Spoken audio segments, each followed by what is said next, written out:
একটা Benson light দে তো। আমি মোবাইল থেকে চোখ তুলে বাইরে তাকালাম, দেখি একটা সুন্দরী মেয়ে বাইরে দাঁড়িয়ে আছে। এত সকালে কনকনে শীতের মধ্যে মনে হয় জগিং করতে। এর আগে দেখিনি। থাক, সেসব দেখে লাভ নেই। দোকানের প্রথম কাস্টমার। মানুষের মুখে শুনি কাস্টমার বলে লক্ষ্মী। আমি মুখে হাসি নিয়ে বললাম, আপু, বেনসন লাইট নেই, শুধু বেনসন আছে। ধুর, কি বালের দোকানি করিস?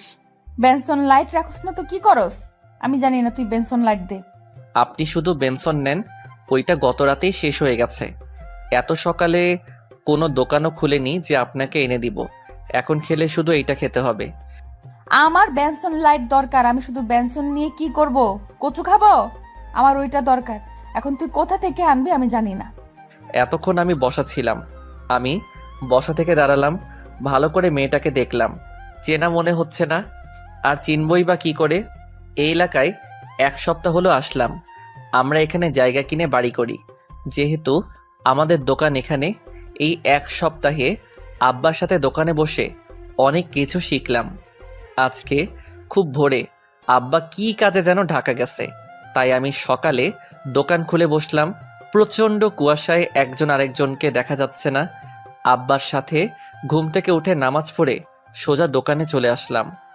প্রথম কাস্টমারটাই এই মেয়েটা পড়ল। সকাল সকাল কারোর সাথে ঝামেলা করার আমার কোনো ইচ্ছাই নেই, তাও আবার মেয়ে। ছেলে হলে একটা কথা ছিল, দুই একটা কটু কথা বলা যেত। আমি বললাম, আমার কাছে নেই, অন্য দোকান দেখেন। এই বলে আমি চেয়ারে বসে মোবাইল টিপায় মনোযোগ দিলাম। মেয়ে কিছুটা হতাশ কণ্ঠে বলল, তোর কি দোকানদারি করার কোনো ইচ্ছে আছে? ইচ্ছে থাকলে আমাকে বেনসন লাইট বের করে দে। আমি জানি তুই মিথ্যা বলছস, না হলে তোর দোকান আমি 1 ঘন্টার ভেতরে তালা মারবো। আমি বুঝলাম মেয়েটার মাথা টাথা গেছে, মনে হয় সকাল সকাল পিনিকে ধরছে। মেয়েটা গায়ে পড়ে ঝগড়া করতে আসছে। আমি বিরক্ত কণ্ঠে বললাম, আপনি আমার কথা মন দিয়ে শুনুন। আমার কাছে বেনসন লাইট নেই, এখন আপনি আসতে পারেন। সকাল সকাল পাগল ছাগল কোথা থেকে যেন আসে, জান তো এখান থেকে। এরে কি বলে ফেললাম, ধুর, যা বলার বলছি। মাথা গরম হয়ে যাচ্ছে। মেয়েটা রাগী লুক নিয়ে আমার দিকে তাকালো। আমি পাগল ছাগল? মেয়েটা আমার শার্টের কলার ধরে বলল, কোন দিক দিয়ে আমাকে পাগল ছাগল মনে হয়? আরে, কে আপনি? গায়ে হাত দিচ্ছেন কেন? কলার ছাড়েন। পাগল না হলে কে এই কাজ করতে পারে? একটা কথা আমি বারবার বলছি, আমার কাছে বেনসন লাইট নেই, তাও এই জিনিসটা নিয়েই আপনি বাড়াবাড়ি করছেন। দেখ, তুই কিন্তু আমার সাথে ঝগড়া করছিস, এর ফল কিন্তু ভালো হবে না। আপনিই তো বেশি বাড়াবাড়ি করেছেন, যান তো এখান থেকে। যাব না, কি করবি? না গেলে দাঁড়িয়ে থাকেন। এই বলে আমি মোবাইল টিপাই মনোযোগ দিলাম। দেখি মেয়েটা দূরে অন্য আরেকটি দোকানে তাকিয়ে আছে। একটু পর বলল, আচ্ছা দে, শুধু বেনসন দে। আমি ভাবলাম মেয়েটা সকাল সকাল এসে ঝামেলা করছে, আমার শার্টের কলার ধরছে, এর একটা শাস্তি হওয়া উচিত। তাই আমি 1 সপ্তাহের পুরনো এক বেনসন দিলাম। মেয়েটা চেক না করে মুখে দিল। শীতের কারণে হাত মনে হয় বরফ হয়ে আছে, যার কারণে ম্যাচ দিয়ে আগুন ধরাতে কষ্ট হচ্ছে। 2-3 বার ট্রাই করেও পারছে না। বলল, আগুন ধরিয়ে দে। আমি মেয়েটার সিগারেটে আগুন ধরিয়ে দিলাম। দেখি সিগারেট টানতে শুরু করলো। ও 2 টান দিয়েই আমার দিকে আর চোখে তাকালো। মনে হয় বুঝে ফেলেছে, আর বুঝবেই না কেন। আরেক টান দিয়ে মুখ থেকে থুতু ফেললো, তারপর সিগারেট মাটিতে ফেলে দিল। আমার দিকে রাগী লুক নিয়ে তাকালো, বলল, কয়দিন আগের বেনসন এটা। কোনো সমস্যা? সমস্যা না তো কি? তুই আমাকে পুরনো বেনসন দিয়ে বলস কোনো সমস্যা? তুই কি আমাকে বোকা ভেবেছিস? দে, ভালো একটা বেনসন দে। দিব, তাহলে আপনাকে 2টার টাকা দিতে হবে। তোর তো সাহস কম না, তুই আমার কাছে টাকা চাস? আবার পুরনো বেনসন দিয়ে সকাল সকাল আমার মুখটাই পুরো নষ্ট করে দিছিস, আবার ওইটা টাকা চাস? আপনি সিগারেট নিয়েছেন তো টাকা দিবেন না? আচ্ছা তুই কে রে এখানে? যে একটা বুড়ো আঙ্কেল বসে থাকতো, উনি কোথায়? উনি আমাকে কত সম্মান করে, আর তুই কোথা থেকে এসে আমার সাথে ঝামেলা করছিস? দে সিগারেট দে। না, আগে আপনি টাকা দেন। দে বলছি, না হলে কিন্তু ভালো হবে না। ধুর, রাখেন, আগে টাকা দেন। দেখি মেয়েটা রেগে যাচ্ছে, তাতে আমার কিছু যায় আসে না। এই শীতের মধ্যে মেয়েটা ঘামছে, মনে হয় রাগের কারণে। দাঁড়া, তোকে টাকা দিচ্ছি, একটু পর তুই বেনসন দিবি। আর কত কি দিবি? বলেই মেয়েটা মোবাইল বের করলো। দেখে আরেকজন লোক আসলো। লোকটিকে আমি চিনি, অনেক সময় দেখে আব্বার সাথে কথা বলে। ওনাকে দেখে আমার একটু জোর বাড়লো। ওনার নাম মাসুদ। মাসুদ ভাই বলল, কি আফিয়া, কোনো সমস্যা? তাহলে মেয়েটির নাম আফিয়া।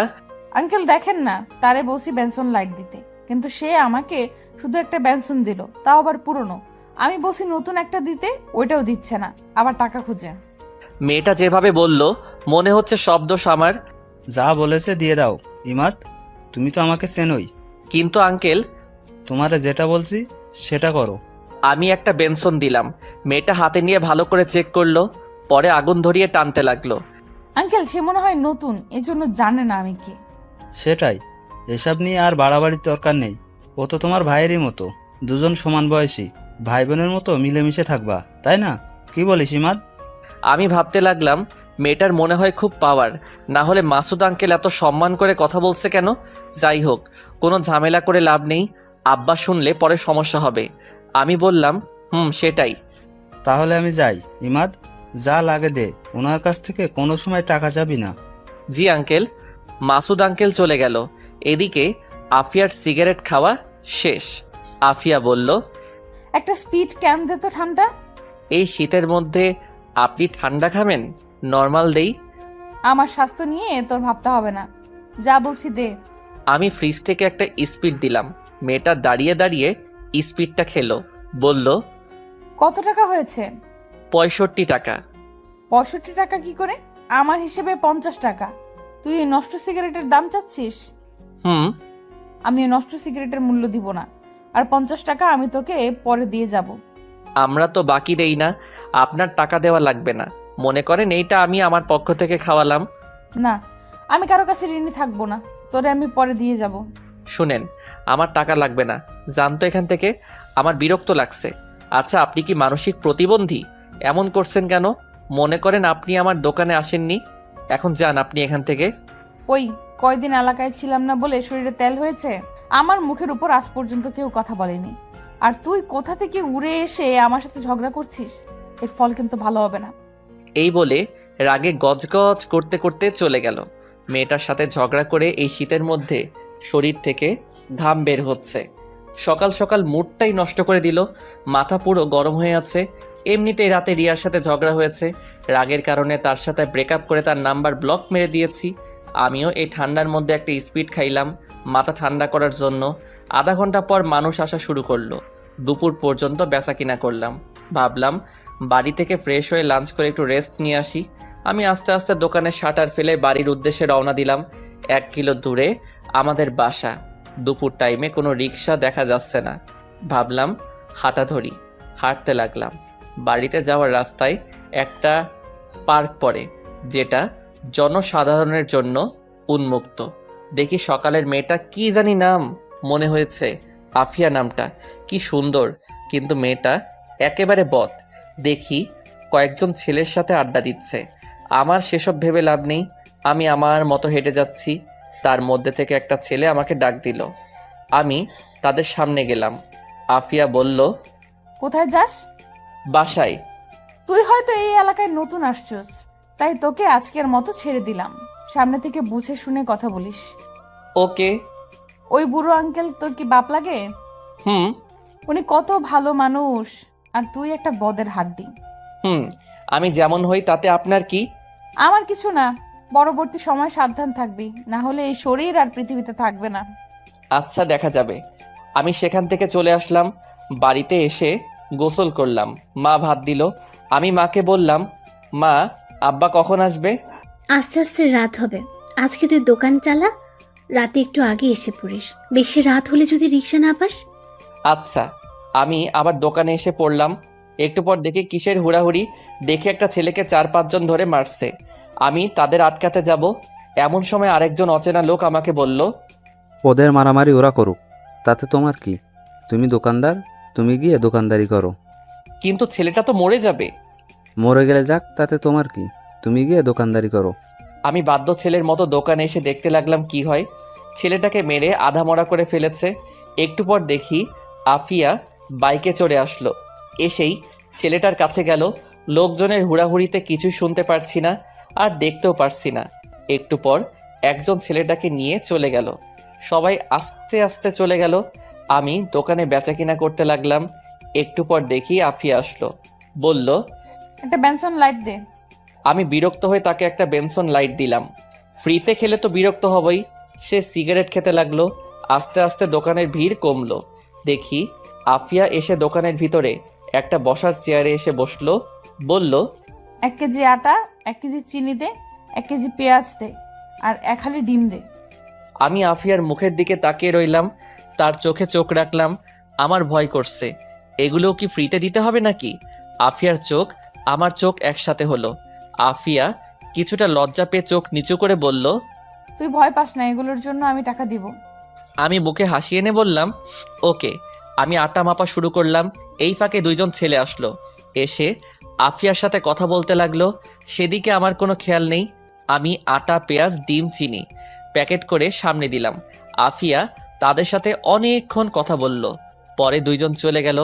আফিয়া আমার দিকে তাকিয়ে মুচকি হাসি দিয়ে বলল, এখানে কত টাকা হয়েছে? 200। তুই তো ফ্লেক্সিলোড করস। হুম।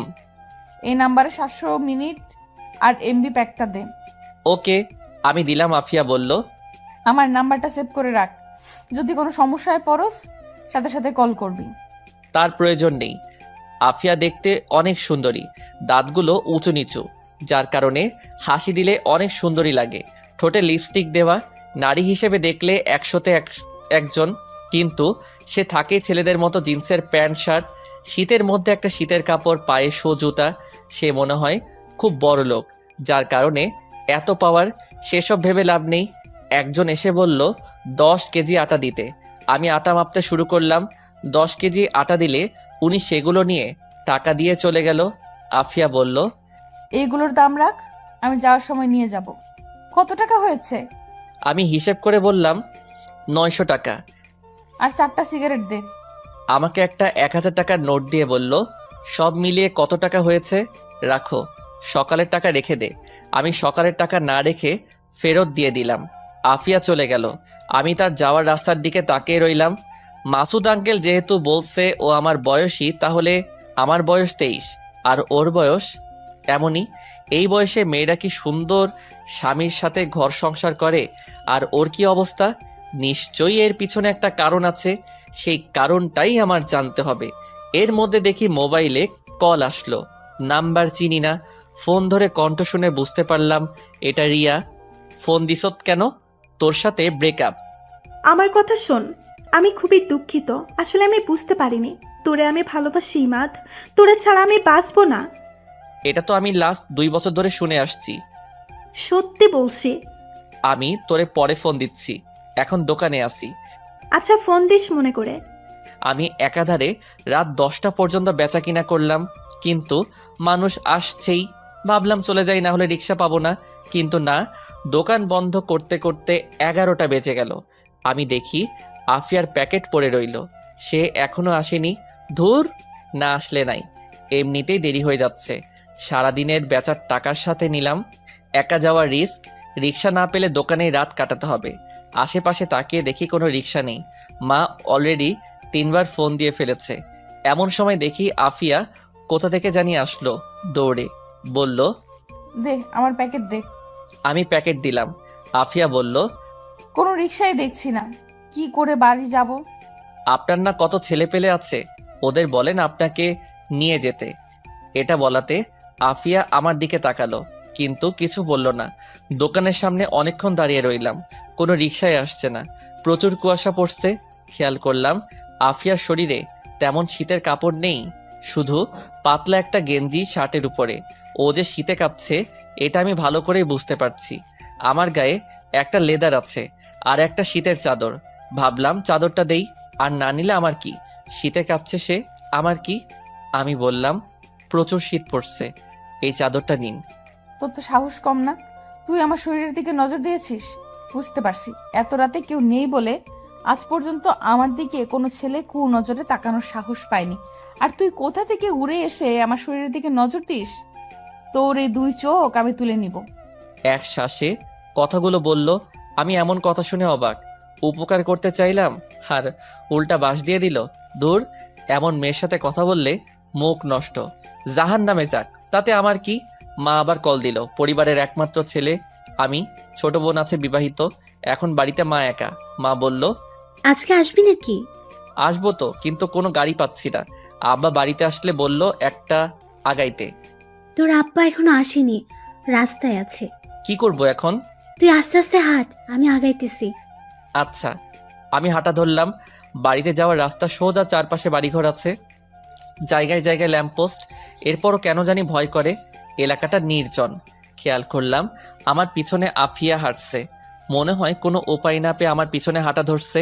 আমি দাঁড়িয়ে গেলাম, তার দিকে এগিয়ে গেলাম। আফিয়া বলল, আমার দিকে আসবি না, এর ফল কিন্তু ভালো হবে না। ভুলে যাস না, রাতের পর কিন্তু সকাল আছে। আমার শরীরে যদি টাচ করিস তাহলে সকালে ভোরের আলো দেখতে পারবি না। আমি তার কথা কানে না নিয়ে তার সামনে গেলাম। শীতে কাঁপছে আর ভয়েও। আমি চাদরটা তার শরীরে পেঁচিয়ে দিলাম।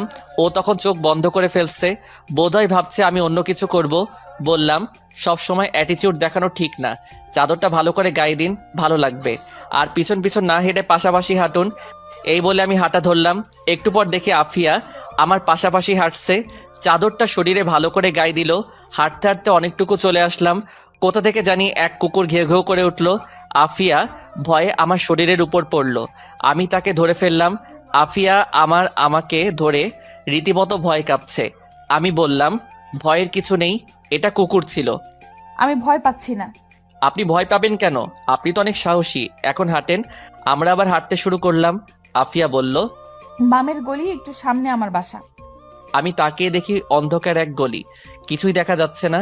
যদি এদিকে যাই, আফিয়া যদি আমার টাকা পয়সা সব কিছু রেখে দেয়। আমি ওই দিকে যাচ্ছি না। সে গিয়ে মরুক, তাতে আমার কিছু যায় আসে না।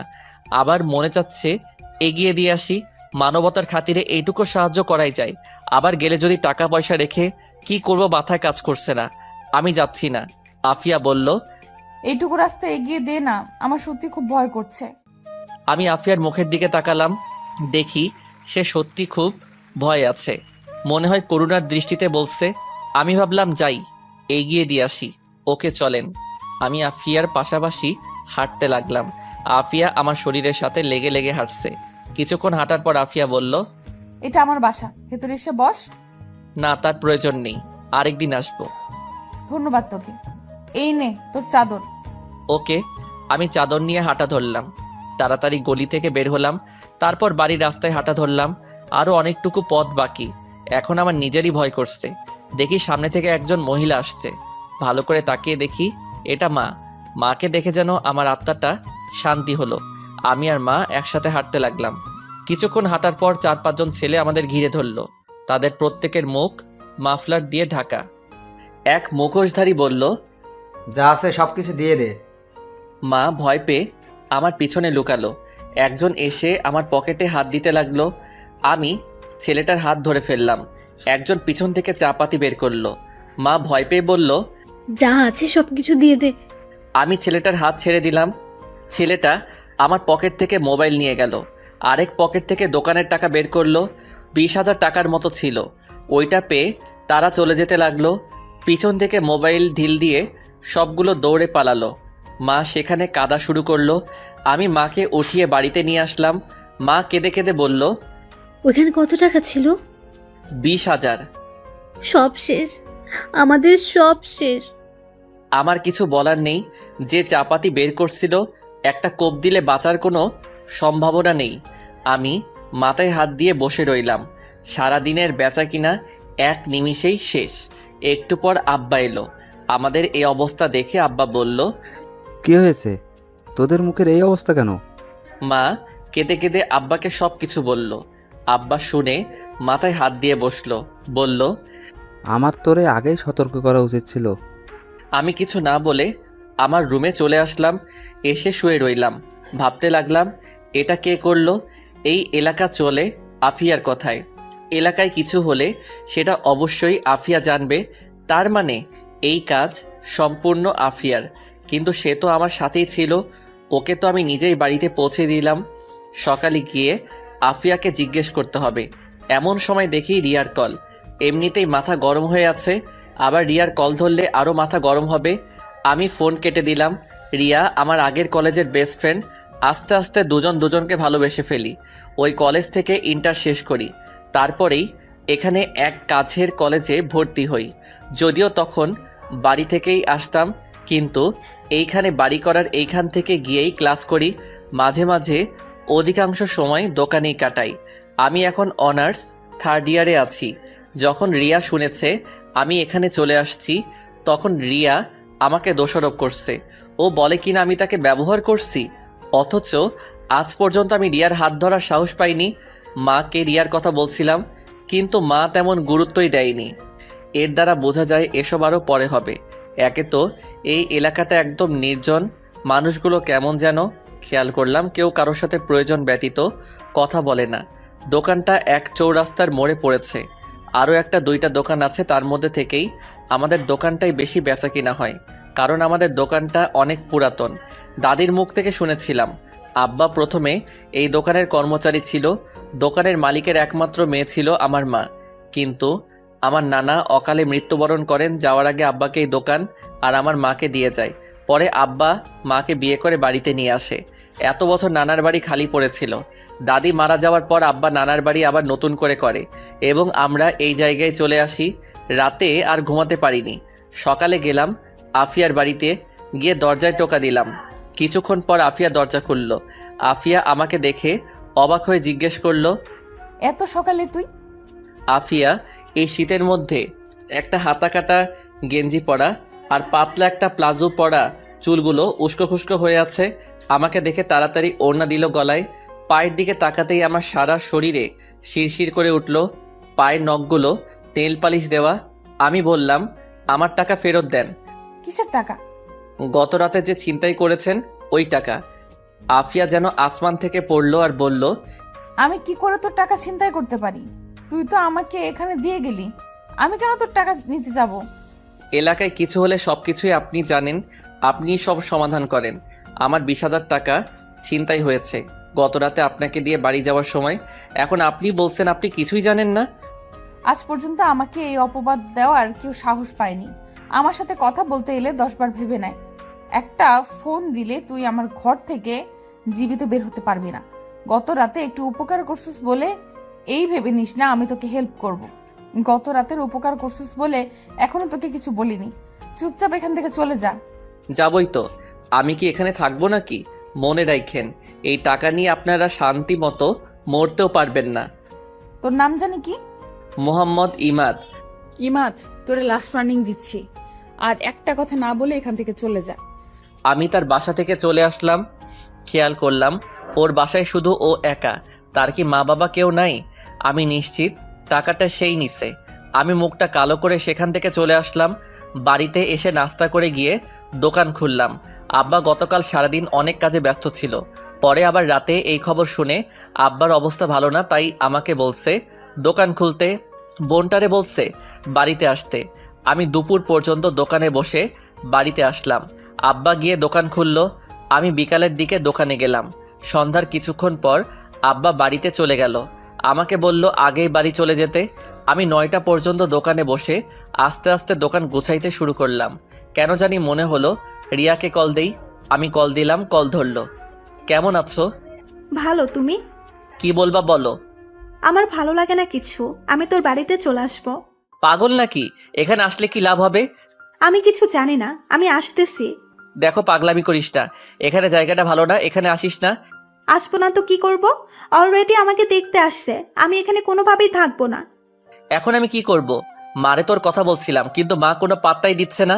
বলছে এখন এগুলো কিছু হবে না, আরো পরে। পরে পরে করতে করতে আমার তো বিয়ে হয়ে যাবে। তুই কি আমাকে সত্যি ভালোবাসোস? দেখি আফিয়া এসে দোকানে দাঁড়ালো। ভালোবাসি। তাহলে তোর ভেতরে কোনো ফিলিংস নাই কেন? আমি যে তোর জীবন থেকে চলে যাচ্ছি সেটা তোর খেয়াল আছে? আছে। তাহলে আগামীকালের মধ্যে কিছু একটা কর। আচ্ছা দেখি। আমি ফোন কেটে আফিয়াকে বললাম, আপনি আমার দোকানে আইসেন না, আপনাকে দেখলে আমার রাগ উঠে।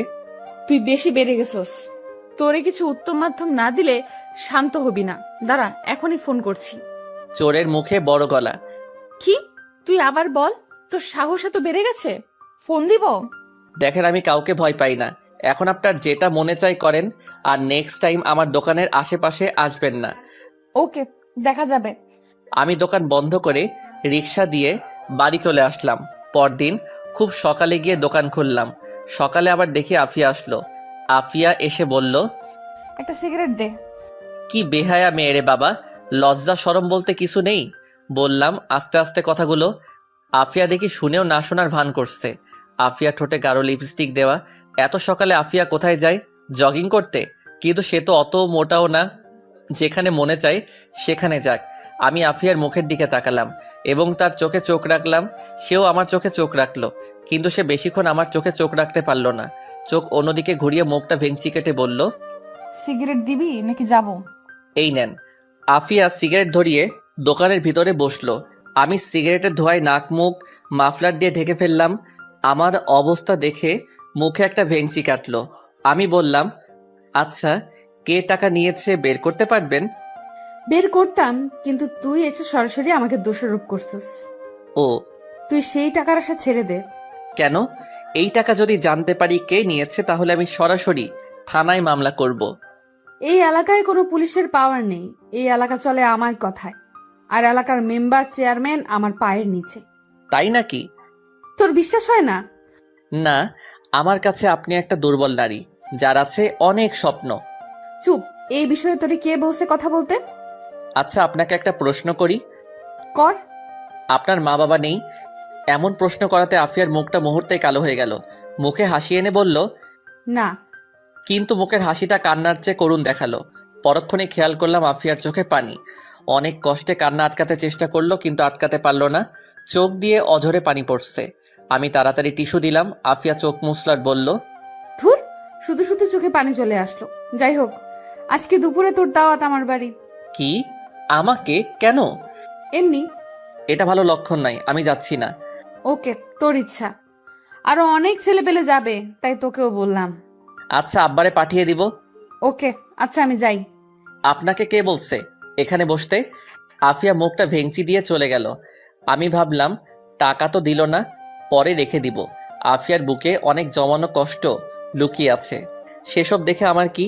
ও একটা বখাটে মেয়ে, কত ছেলের সাথে শুয়েছে কে জানে। যত সব ফালতু মেয়ে। পরক্ষণে রিয়ার কথা মনে পড়ল। আজকেই মার সাথে কথা বলতে হবে। রিয়াকে আমি হারাতে পারবো না। ওকে আমি সত্যিই অনেক ভালোবাসি। এখন মার সাথে কথা বলে আজকে একটা সিদ্ধান্ত নিতে হবে। কিছুক্ষণ পর আব্বা আসলো। আমি বাড়ি চলে আসতে লাগলাম। ওই পার্কের একটা বেঞ্চে গিয়ে বসলাম। রিয়াকে কল করলাম। দ্বিতীয়বার ট্রাই করলে ফোন ধরলো। এতক্ষণ লাগে ফোন ধরতে? রান্নাঘরে ছিলাম। কি রান্না করছো? আমি মাঝে মাঝে রাগের কারণে রিয়াকে তুই করে বলি। রিয়াও আমাকে তুই করে বলে, কিন্তু অধিকাংশ সময় আমরা তুমি করে কথা বলি। ভর্তা খাবা? হুম। তাড়াতাড়ি আমাকে নিয়ে যাও, তোমাকে সারা জীবন আদর করে ভর্তা খাওয়াবো। সেটাই করব। তোমার মারে বলছো? কি বলছে? এখনো বলিনি। যদি তোমার মা না করে? কিছু তো একটা করব, তুমি কোনো টেনশন করো না। ওকে। এখন ভিডিও কল দাও, তোমাকে দেখতে ইচ্ছে করছে। ওকে। রিয়া ভিডিও কল দিল। রিয়াকে দেখে আমার মনটা শান্তি হলো। আমি বললাম, এক কাজ করো, আজকে সেজে গুজে ভিডিও কল দাও। না। কেন? আমাকে নিয়ে যাও, পরে তুমি যতবার বলবে ততবার সাজবো। আচ্ছা। ফোন রাখি, মা আসছে। এই বলে রিয়া ফোন রেখে দিল। দেখি কুয়াশা কেটে যাচ্ছে। সূর্য কুয়াশায় পাহাড় ভেঙে একটু একটু উকি দিচ্ছে। সকালের রৌদ্র এসে আমার শরীরে পড়ল। শরীরের মধ্যে এক অসাধারণ অনুভূতি কাজ করলো। মন চাচ্ছে না এখান থেকে উঠে যেতে। দেখি আফিয়া পার্কের ভিতরে ঢুকলো। তারে দেখেই মুডটা অফ হয়ে গেল। ও কি সারাদিন পুরো এলাকায় ঘুরে বেড়ায়? আমাকে দেখে আমার এখানে আসলো আর বলল, কি মিস্টার দোকানদার, এখানে কি? কিছু না, এমন মিষ্টি রোদ মিস করতে পারি, তাই চলে আসলাম। ভালো। আচ্ছা, আপনি তো অতটা মোটা না, কিসের জগিং করেন আপনি? সকালে আমি ঘুমাতে পারি না, তাই বাইরে বের হই। সকালে ঠান্ডা ফ্রেশ বাতাস আমি কোনোভাবেই মিস করতে পারি না। যেদিন আমি মিস করি, দিন এতই খারাপ যায় তা বলে বোঝাতে পারবো না। এটা ভালো। এই অভ্যাসটা আমার আব্বার ছিল। প্রতিদিন সকালে আমাকে সাথে নিয়ে বের হতো, তাই ছোটবেলা থেকেই আমার এই অভ্যাস। ভালো, ফ্রেশ বাতাস নেন, আমি যাই।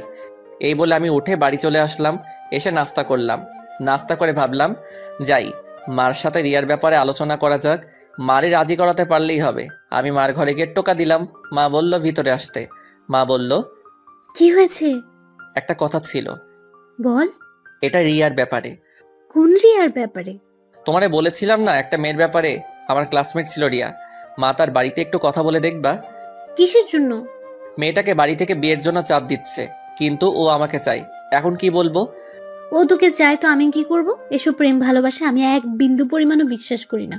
এগুলো 1 সেকেন্ডের ব্যাপার, এই আছে এই নেই। আছে আবেগের ঠেলায় বলছে তোকে ভালোবাসে। তোর থেকে ভালো কোনো ছেলে পাক, 1 মুহূর্তও লাগবে না তোকে ভুলতে। আমার দায়িত্ব আমি পালন করি। ওকে আমি ভালোবাসি মা, এখন আমি তাকে চাই।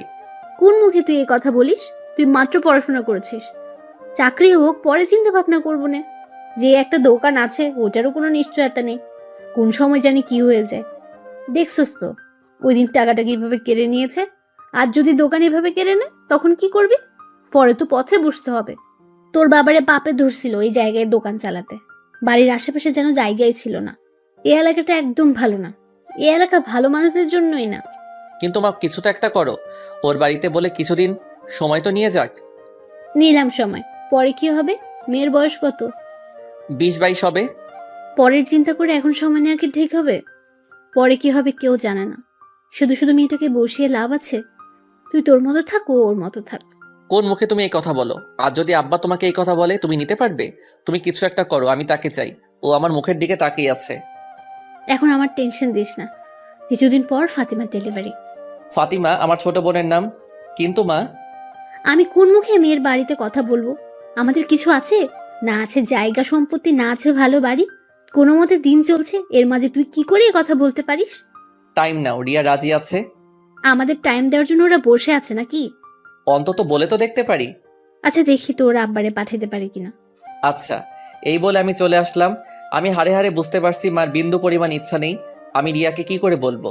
যেদিন আব্বা যাবে ওই দিন রিয়াকে বলবো। রাতে দেখি রিয়া সেজেগুজে ছবি পাঠালো।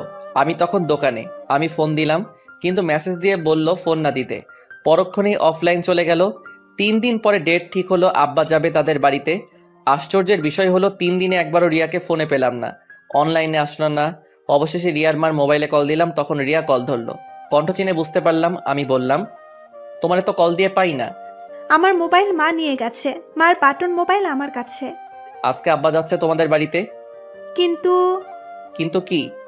আমাকে এসে দেখে গেছে এক সম্বন্ধ, এমনকি বিয়ের তারিখ ঠিক করে গেছে। কি বলো? তুমি বলো নাই আমার কথা?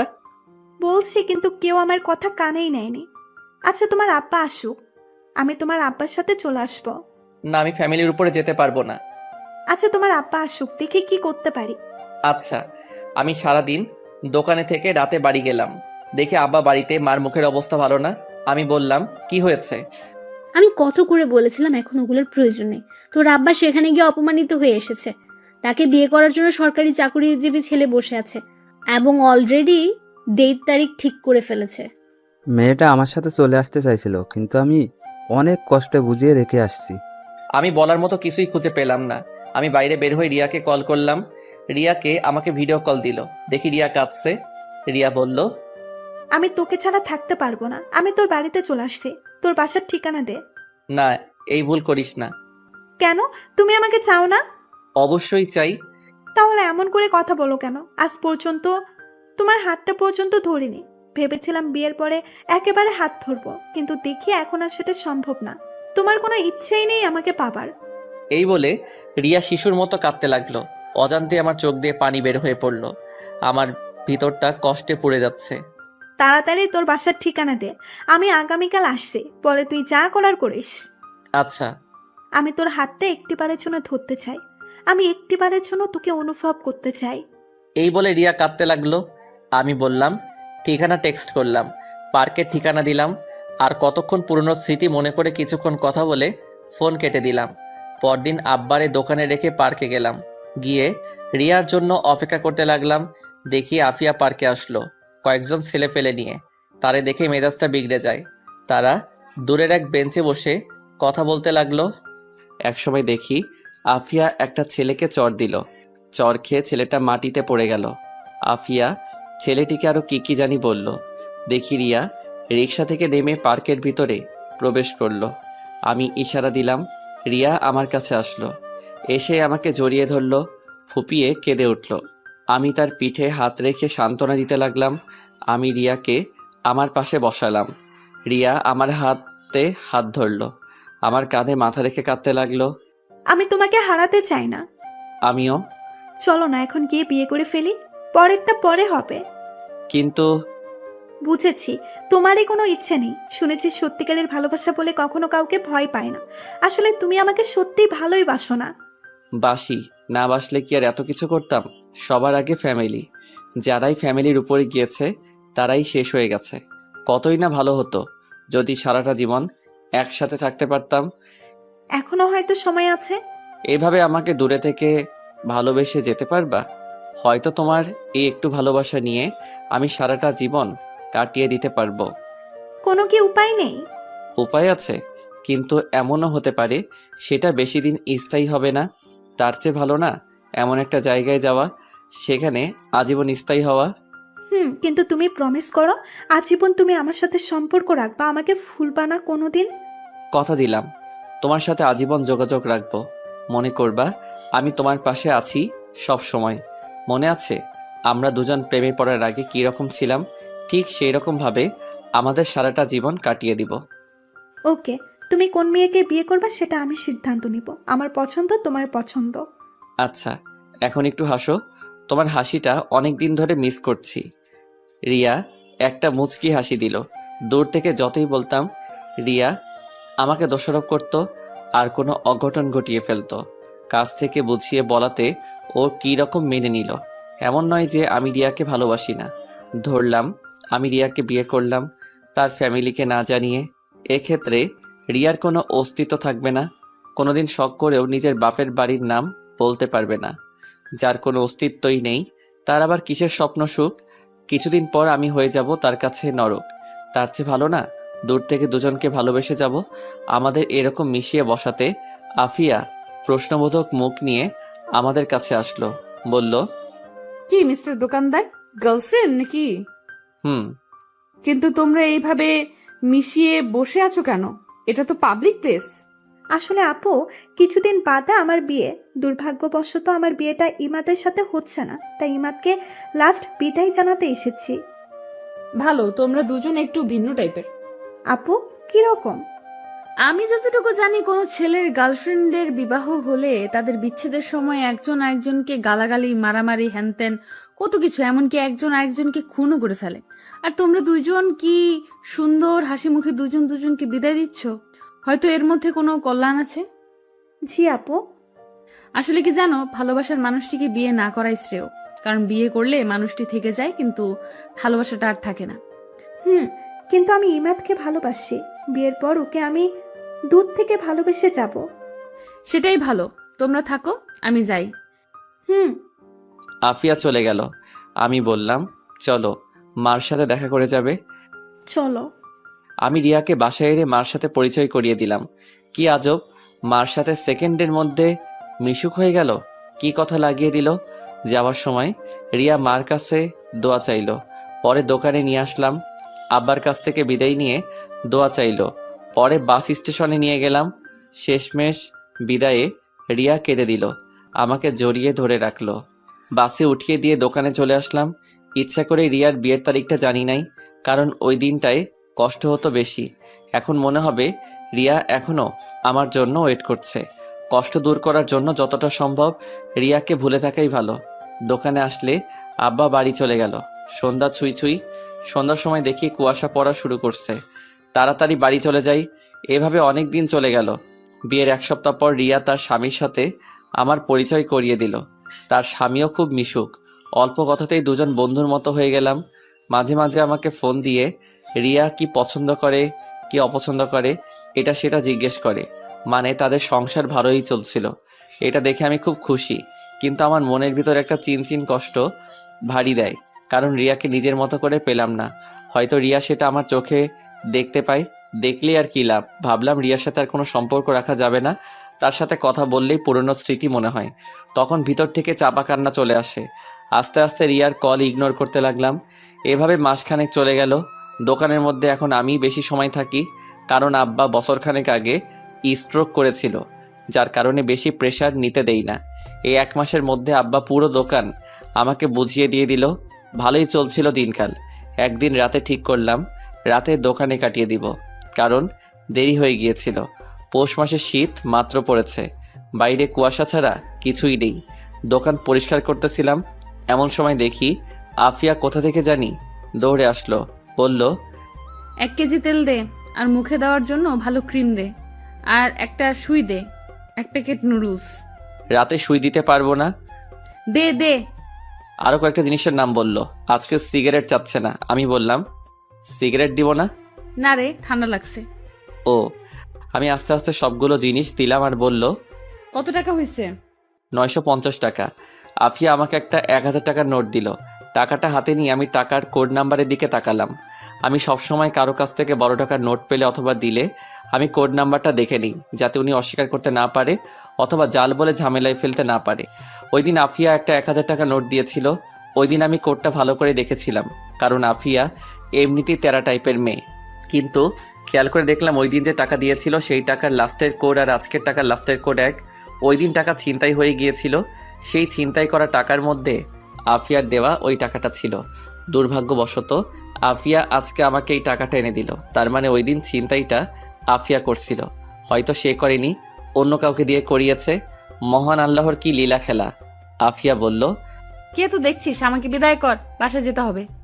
বাসায় তো যাবেন, তার আগে আমার কিছু প্রশ্নের উত্তর দিন। তাড়াতাড়ি বল। চেয়ারে বসেন, দরকার হলে আমি এগিয়ে দিয়ে আসব। আফিয়া চেয়ারে বসলো। আমি বললাম, মনে আছে মাসখানেক আগে বলছিলাম আমার 20,000 টাকা ছিনতাই হয়ে গিয়েছিল? মনে আছে। এর আগের দিন রাতে আপনি আমার কাছ থেকে কিছু টাকার মাল কিনেছিলেন। হুম। আপনি যে 1000 টাকার নোট দিয়েছিলেন ওই টাকাটা ছিনতাই হওয়া টাকার মধ্যে ছিল। কিন্তু আজকে এই 1000 টাকা ওই দিন আপনার দেওয়া 1000 টাকা। আমি যদি বলি এক, এটা কি আপনি বিশ্বাস করবেন? না, বিশ্বাস করব না। কেন বিশ্বাস করবেন না? ওই দিন আপনার দেওয়া টাকার কোড আজকে এই টাকার কোড সম্পূর্ণ এক। আফিয়া তার চোখগুলো বড় বড় করে তাকালো। আমার এই কথা শুনে আফিয়া হতভম্ব হয়ে গেছে। কি বলবে কিছু বুঝতে পারছে না। তোতলাতে তোতলাতে বলল, আমি কিছু জানি না, আমি কিচ্ছু জানি না। আর ওই দিন টাকার কোড আর আজকের টাকার কোড এক, এটা বললে আমি বিশ্বাস করব? আপনি বিশ্বাস করতে বাধ্য। প্লিজ আফিয়া, আমার টাকাটা দিয়ে দেন। আমি তোর টাকা নেইনি। ওকে? না, আপনি নিয়েছেন। আমি নেইনি। আপনি নিয়েছেন, না হলে ওই দিনের টাকার কোড আর আজকের টাকার কোড এক কেন? আপনি ছাড়া তো অনেক মানুষ আছে, তাদের কাছে তো টাকাটা যেতে পারতো, আপনার কাছে কেন? স্বীকার করেন। যা, আমি নিয়েছি, এখন কি করবি কর, তুই আমার কিছুই করতে পারবি না। কি নির্লজ্জ মেয়ে, প্লিজ আমার টাকাটা ফেরত দিয়ে দেন। তোরে একটা টাকাও দিব না। এখন দেখি তুই কি করিস। এই আমি উঠলাম। আমি তার কিছুই করতে পারবো না, এটা আমি ভালো করেই জানি। আব্বা জানলে আব্বাও কিছু করতে পারবে না, তার চেয়ে ভালো তাদের না জানানো। টাকার আশা আমরা আরও অনেক আগে ছেড়ে দিয়েছি। এখন দেখি আফিয়াকে ফাপড় টাপড় দিয়ে কিছু নিতে পারি কি না। জানি কিছুই করতে পারবো না। আমি বললাম, দেবেন না? না, দিব না। আমি ভাবতেছি আফিয়ার দুর্বল জায়গায় আঘাত করব। না থাক, মেয়েটাকে কাঁদিয়ে লাভ নেই, ওকে দেখা যাক। আফিয়া বাইরে তাকিয়ে দেখে কোনো গাড়ি নেই। আফিয়া বলল, বাসায় যাবি না? না, আজকে দোকানেই থাকবো। এখন আমি কি করে বাসায় যাব? আমার দিকে তাকিয়ে মুচকি হাসি দিয়ে বলল, একটু এগিয়ে দিবি? ধুর, আপনি কে? আপনাকে চিনি না, বের হন দোকান থেকে। টাকা চুরি করে বলে আবার বড় বড় কথা বলে। আপনার মতো মেয়েরা লাস্টে মানুষের লাত্তি উষ্টা খেয়ে মরে। এমন করতেছিস কেন? একটু হেল্পই তো চাইছিলাম। ওই দিন তো আপনার হেল্প করেছিলাম, উল্টা আমার পিঠে লাথি মারলেন। এলাকায় অন্য কেউ ছিল না। আসলে আমি জানতাম না ওরা তোর টাকা ছিনতাই করছে। পরদিন সকাল পর্যন্ত আমি জানতাম না। তুই যখন আমার সাথে রাগারাগি করে চলে গিয়েছিলি, পরে আমি খোঁজ নিয়ে জানতে পারি তোর টাকা ছিনতাই করছে। পরে ভাবলাম তোর কাছে ছোট হয়ে লাভ কি, তার চেয়ে ভালো না জানানো। অনেক ভালো কাজ করছেন, এখন দোকান থেকে বের হন। ইমাদ, সরি। সরি?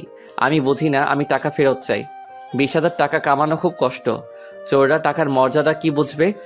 আফিয়ার মুখটা মুহূর্তের মধ্যেই কালো হয়ে গেল। মনে হচ্ছে লজ্জায় কি বলবে, কিছুই বুঝতে পারছে না। আমি আমার টাকা ফেরত চাই, এখন যেটা করার দরকার আমি সেটা করব। খেয়াল করলাম আফিয়ার চোখের কোণে পানি জমে গেছে। ধূপ করে চেয়ারে বসে পড়ল, হাত দিয়ে মুখ থেকে ফেললো। কিছুক্ষণ পর আফিয়া তার মোবাইল দিয়ে বলল, এই নে তোর টাকা, এখন প্লিজ আমাকে বাসায় এগিয়ে দে। মনে থাকলে আর জীবনেও তোর দোকানে মুখ দেখাবো না। টাকা ছিনতাই করে আবার অভিমান দেখায়, তাতে আমার কি? আমি অফিসার হাত থেকে মোবাইল নিলাম। মোবাইল দেখে iPhone 12। মোবাইল দেখে আমি অবাক, আফিয়া iPhone 12 চালায়, এটা যেন আমি বিশ্বাস করতে পারতেছি না। চালাইতে পারে, পাবলিকের টাকা মেরে মেরে খায়। যাই হোক, 20,000 টাকার বেশি উঠে যাবে। সেটা আপনার ইচ্ছা। এখন আমাকে বাসায় দিয়ে আয় পারবো না। প্লিজ। ওকে। আমি দোকান তালা মেরে বের হলাম। আফিয়া আমার সাথে ঘেঁষে ঘেঁষে হাঁটছে, মনে হয় ভয় পাচ্ছে। কিছুক্ষণ হাঁটার পর আফিয়ার বাড়িতে পৌঁছালাম। আফিয়া বলল, ভেতরে এসে বস। না থাক, আমি যাই। ভেতরে আয়। আফিয়ার জোড়াজুড়িতে ভিতরে ঢুকলাম, গিয়ে সোফায় বসলাম। বাড়িটা তেমন বড় না, একতলা ছাদ, রুম 3টা। রুমগুলো আসবাবপত্র দিয়ে ভরপুর, অনেক সুন্দর করে সাজানো ঘরটা। কিছুক্ষণ বসে রইলাম, খেয়াল করলাম আফিয়া রান্না করে যেন কি করছে, খাওয়ার জন্য কিছু তৈরি করছে। খিদাও লাগছে। কিছুক্ষণ পর আফিয়া নুডলস রান্না করে নিয়ে আসলো, আমার সামনে দিয়ে বলল, নে খা। খাবো না। আরে খা, আমার সাথে তোর ঝামেলা মিটমাট, এখন তাড়াতাড়ি খেয়ে নে। ওকে। আমি নুডলস খাওয়া শুরু করলাম। মুখে দিয়ে আমি যেন আকাশ থেকে পড়লাম। এত স্বাদ, এত স্বাদ কি করে হতে পারে? আমার খাওয়া সব থেকে বেস্ট নুডলস। আমি 1 প্লেট খেয়ে আরেকটু নিলাম। নুডলসকে পানি খেলাম, ভাবলাম একটু প্রশংসা করি। আমি বললাম, এত স্বাদের নুডলস আমি জীবনেও খাইনি। সত্যি এটা অনেক ভালো ছিল। সত্যি আজ অনেক দিন পর আমি একজনকে নিজ হাতে রান্না করে খাওয়ালাম। তাহলে উঠি, এখন আমাকে এগিয়ে দিবে কে? আমি। পরে আমাকে এগিয়ে দিবে কে? এই বলে হাসতে লাগলো। আমি বললাম, তাহলে যাই। সাবধানে যাইস। আমি হাঁটা ধরলাম। আস্তে আস্তে হাঁটতে হাঁটতে দোকানে চলে আসলাম। এসে দোকান বন্ধ করে ভিতরে পিছনে খাট আছে, ওইটাই মাঝে মাঝে থাকি, সেখানে শুয়ে পড়লাম। অনলাইনে আফিয়ার মোবাইল বিক্রি করে দিলাম 50,000 টাকা। বলছে পরদিন টাকা দিয়ে মোবাইল নিয়ে যাবে। বাকি 30,000 টাকা আফিয়াকে ফেরত দিয়ে দিব। সকালে খেয়াল করলাম কে জানি দোকানের শাটারে আওয়াজ করছে। এই শীতের মধ্যে উঠতে একটু ভালো লাগছে না। আমি শীতের কাপড় পরে শাটার উপরে উঠাইলাম। দেখি আফিয়া, দেখি এখনও তেমন একটা আলো ফোটেনি। আমি বললাম, এত সকালে কি? দোকান আরও পরে খুলবো। ওকে, আমাকে একটা সিগারেট দে। আপনার না ঠান্ডা লাগছে? একটু খেয়ে ফেলে দিব। ওকে। আমি একটা বেনসন লাইট দিলাম, বললাম, এখন যান, আমি আর একটু পরে দোকান খুলবো। না, এখন বের হ, আমার সাথে জগিং করবি। আমারে তো ঠেকা পড়ছে না, আপনার মনে চাইলে আপনি যান। না, তুই আমার সাথে যাবি। না, যাব না। না, তুই যাবি।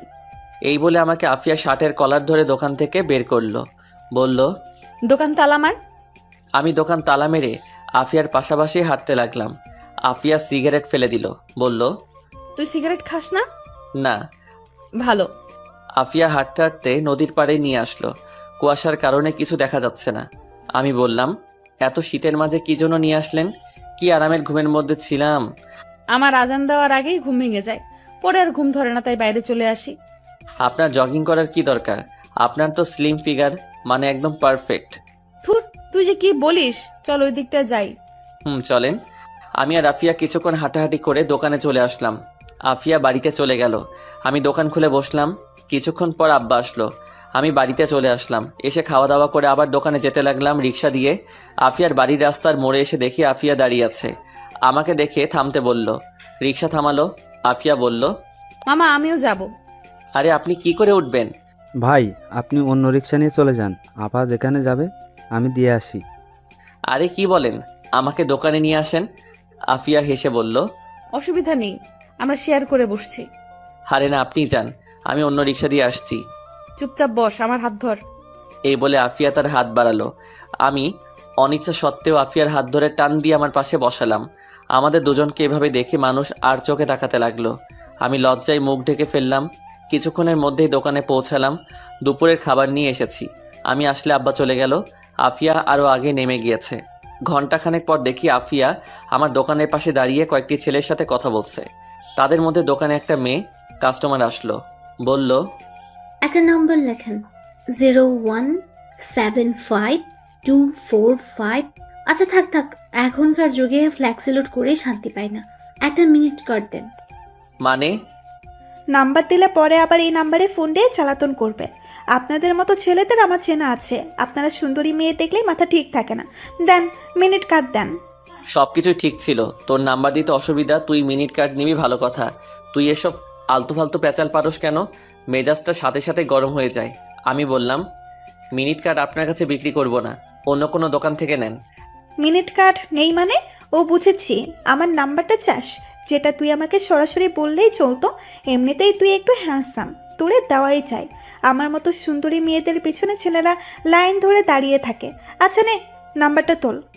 আমি মেয়েটার দিকে তাকাতেই আমার কেমন যেন লাগছে। ঠোঁটে গাঢ় লিপস্টিক, যেটা আমার একদম পছন্দ নয়। বুকের উরু দুটো স্পষ্ট বোঝা যাচ্ছে। এমনিতেই মেজাজ গরম হয়ে আছে। আমি বললাম, সরেন তো দেখি। বাইরে তাকিয়ে দেখি কোনো ছেলে পেলে তো নেই, এমনকি বাইরে একটা কুত্তাও নেই। আমি বললাম, কোথায়? আপনার জন্য না বলে ছেলেরা লাইন ধরে দাঁড়িয়ে থাকে। কোথায়? বাইরে তো একটা কুত্তাও নেই। মেয়েটা অপমান লোকানোর জন্য তোতলাতে তোতলাতে বলল, তোরে দেখাইতে হবে, এখন নাম্বার তোল। আপনার মন মানসিকতায় সমস্যা আছে। আপনার কাছে আমি ফ্লেক্সিলোড বিক্রি করব না। যান এখান থেকে। কি? আমার মন মানসিকতার সমস্যা? তোদের মতো লুচ্চা ছেলেদের জন্য আজকে আমার মতো সুন্দরী মেয়েরা শান্তি মতো ফ্ল্যাক্সিলোড করতে পারে না।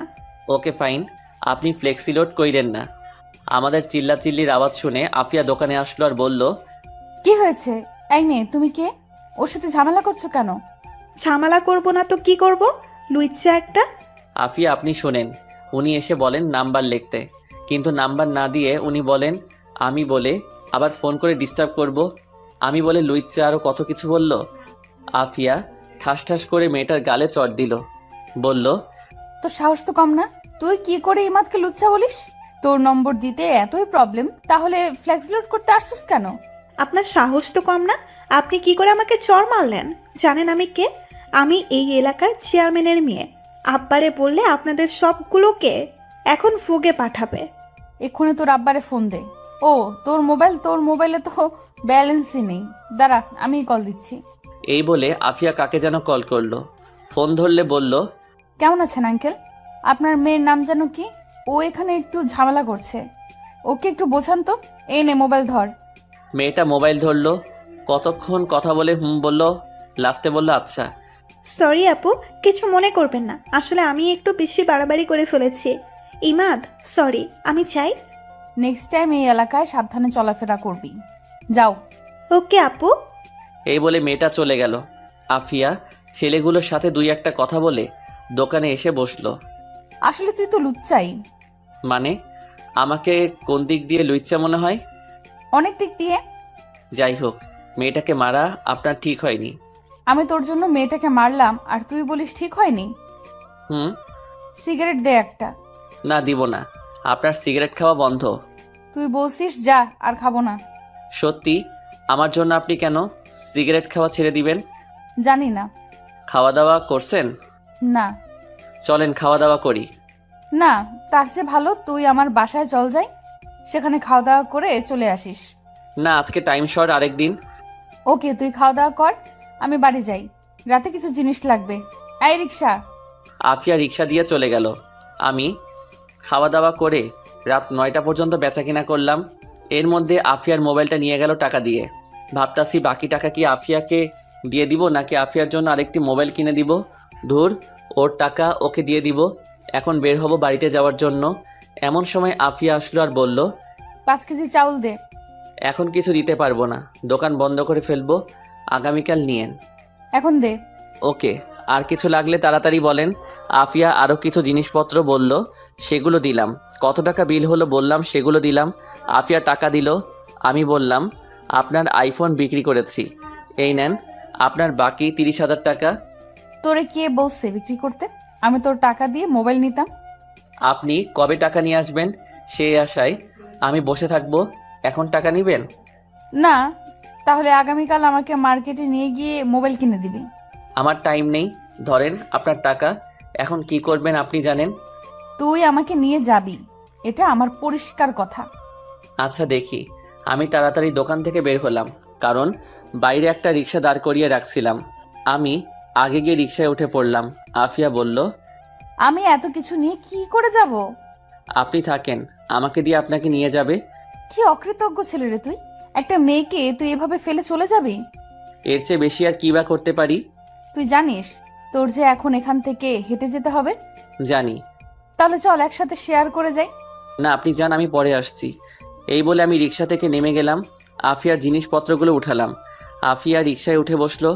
আফিয়া বলল, উঠবি নাকি চলে যাব? মামা ওকে নামিয়ে দিয়ে আবার এখানে আসবেন। রিক্সা আর এখানে আসবে না, মন চাইলে উঠ, না হলে হেঁটে আয়। আমি জানি আফিয়া যেটা বলবে রিক্সাওয়ালা সেটাই শুনবে। আমি বাধ্য হয়ে আফিয়ার পাশে বসলাম। রিক্সা চলা শুরু করলো। আফিয়া আমার সাথে আরও ঘেঁষে বসলো আর বলল, অনেক শীত, আরো ঘেসে বস, তাহলে শীত লাগবে না। আপনার পাশে বসলেই এমনিতেই শরীর গরম হয়ে যায়। আফিয়া আমার হাতের মধ্যে নিজের নরম উষ্ণ হাতটা রাখলো। আমি আফিয়ার দিকে তাকালাম। চারিদিকে অন্ধকার, আমি কিছুই বুঝতে পারছি না, কিন্তু একটা জিনিস বুঝতে পারছি, আফিয়া তার ভিতরের কষ্টগুলো অনুভূতির মাধ্যমে জানান দিতে চাচ্ছে। আমি আমার হাতটা সরিয়ে নিলাম। কিছুক্ষণের মধ্যে আফিয়ার বাড়ির সামনে চলে আসলো। আফিয়া নেমে গেল। আমিও বাড়িতে চলে আসলাম। পরদিন খুব সকালে বের হয়ে দোকানে আসছি। পথের মধ্যে আফিয়ার সাথে দেখা। আমি ভাবলাম এ কোন ঝামেলায় পড়লাম, যেদিকে তাকাই সেদিকেই আফিয়া, সেই কেন আমার সামনে পড়ে? ওর কি কোনো মেয়ে বান্ধবী নাই? শুধু ছেলেদের মতো বাইরে ঘুরে বেড়াই। অন্য দিক দিয়ে ওরে দেখলে ভালোই লাগে। ভাবতাছি প্রেমে পড়ে গেলাম নাকি। আফিয়া আমাকে দেখে বলল, কি রে, এত সকালে কোথায় যাস? তার আগে আপনি বলেন, এত সকালে আপনি বাইরে কি করেন? এই শীতের সকাল আমার খুব ভালো লাগে। এত ঠান্ডার মধ্যে নিজেকে গরম রাখার মধ্যে যে একটা অনুভূতি, সেটা তোরে বলে বোঝাতে পারবো না। ও, আজকে আরো পরে দোকান খুলিস। কেন? চল দুজন মিলে একসাথে হাঁটি। এখান থেকে দোকান পর্যন্ত আমি হেঁটে যাব। এতটুকু পর্যন্ত একসাথে যেতে পারি। এইটুকু হলেই চলবে। তাহলে চলেন। আমি আর আফিয়া পাশাপাশি হাঁটতে লাগলাম। এত সকালে কুয়াশার মধ্যে সামনে কি আছে দেখা যাচ্ছে না। আমি ভাবলাম আফিয়ার ফ্যামিলি নিয়ে কিছু প্রশ্ন করি। আচ্ছা, আমি কি আপনাকে আপনি করেই ডাকবো নাকি তুমি করেই? আজ পর্যন্ত আমাকে তুমি কিংবা তুই বলার কেউ সাহস পায়নি, সবাই আপনি করে ডাকে। আর তুই আমার কাছে একটু স্পেশাল, সেজন্য তুই আমাকে যেটা খুশি ডাকতে পারোস। আপনার কাছে স্পেশাল, ভেরি ইন্টারেস্টিং। এই যে আপনি এত টাকা জিনিসপত্র কিনেন, এত টাকা কোথা থেকে পান? তোর দোকান থেকে কিনি তো, সেজন্য তুই আমাকে এত প্রশ্ন করছিস।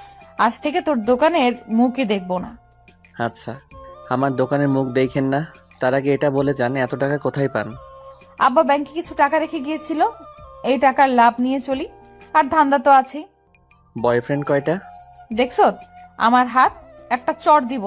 এই শীতের মধ্যে আপনি আপনি গরম হয়ে যাবি। আমরা তো বখাটে মেয়ে, আমাদের সাথে আবার প্রেম কে করবে? হয়তো প্রেমের নামে কিছুদিন নাটক করবে, ব্যবহার করবে, ছুঁড়ে ফেলে দিবে। আসলে কি জানিস, যে যতই কথা বলুক, বিয়ে করার সময় সবাই সব থেকে ভালোটাই সিলেক্ট করে। কথাগুলো বলার সময় আফিয়া ইমোশনাল হয়ে পড়ে। তাই বলে কি আপনার বিয়ে করার ইচ্ছা নেই? জানি না। এই মুহূর্তে যদি একজন আপনাকে বিয়ে করার জন্য বলে, তাহলে আপনি কি করবেন? তার কানের নিচে চর মেরে বিয়ে করার স্বাদ ভুলিয়ে দেব। কেন? এমনি। এত প্রশ্ন করছিস কেন? করবি আমাকে বিয়ে? যত সব ফালতু কথাবার্তা। এখন তুই বল, তোর গার্লফ্রেন্ড কয়টা? একটা ছিল রিয়া, ওর তো বিয়ে হয়ে গেছে, এখন কোনো গার্লফ্রেন্ড নাই। তোর আবার গার্লফ্রেন্ড না থাকতে পারে? এমনিতেই তুই যে হ্যান্ডসাম, তোরে দেখেই মেয়েরা ক্রাশ খাবেই। খাই তো আপনাকে দেখে আর খেতে পারি না।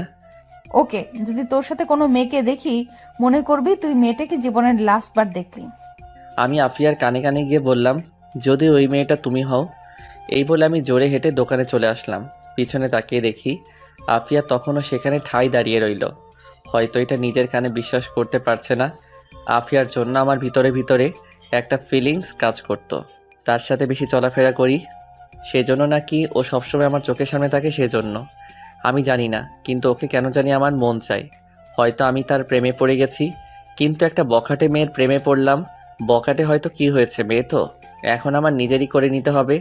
আর আমি কোনো সময় আমার ভালোবাসার কথা বলবো না, কারণ ও তো বখাটে মেয়ে, কোন সময় মন ঘুরে যায় কে জানে, তারপরে ফান্দে ফেলে টাকা খাবে। আচ্ছা দেখি কি হয়। এমনিতেই আফিয়া অনেক সুন্দরী, আরও নিজেকে প্রোটেক্ট করতে জানে। আমি দোকান খুলে বসলাম।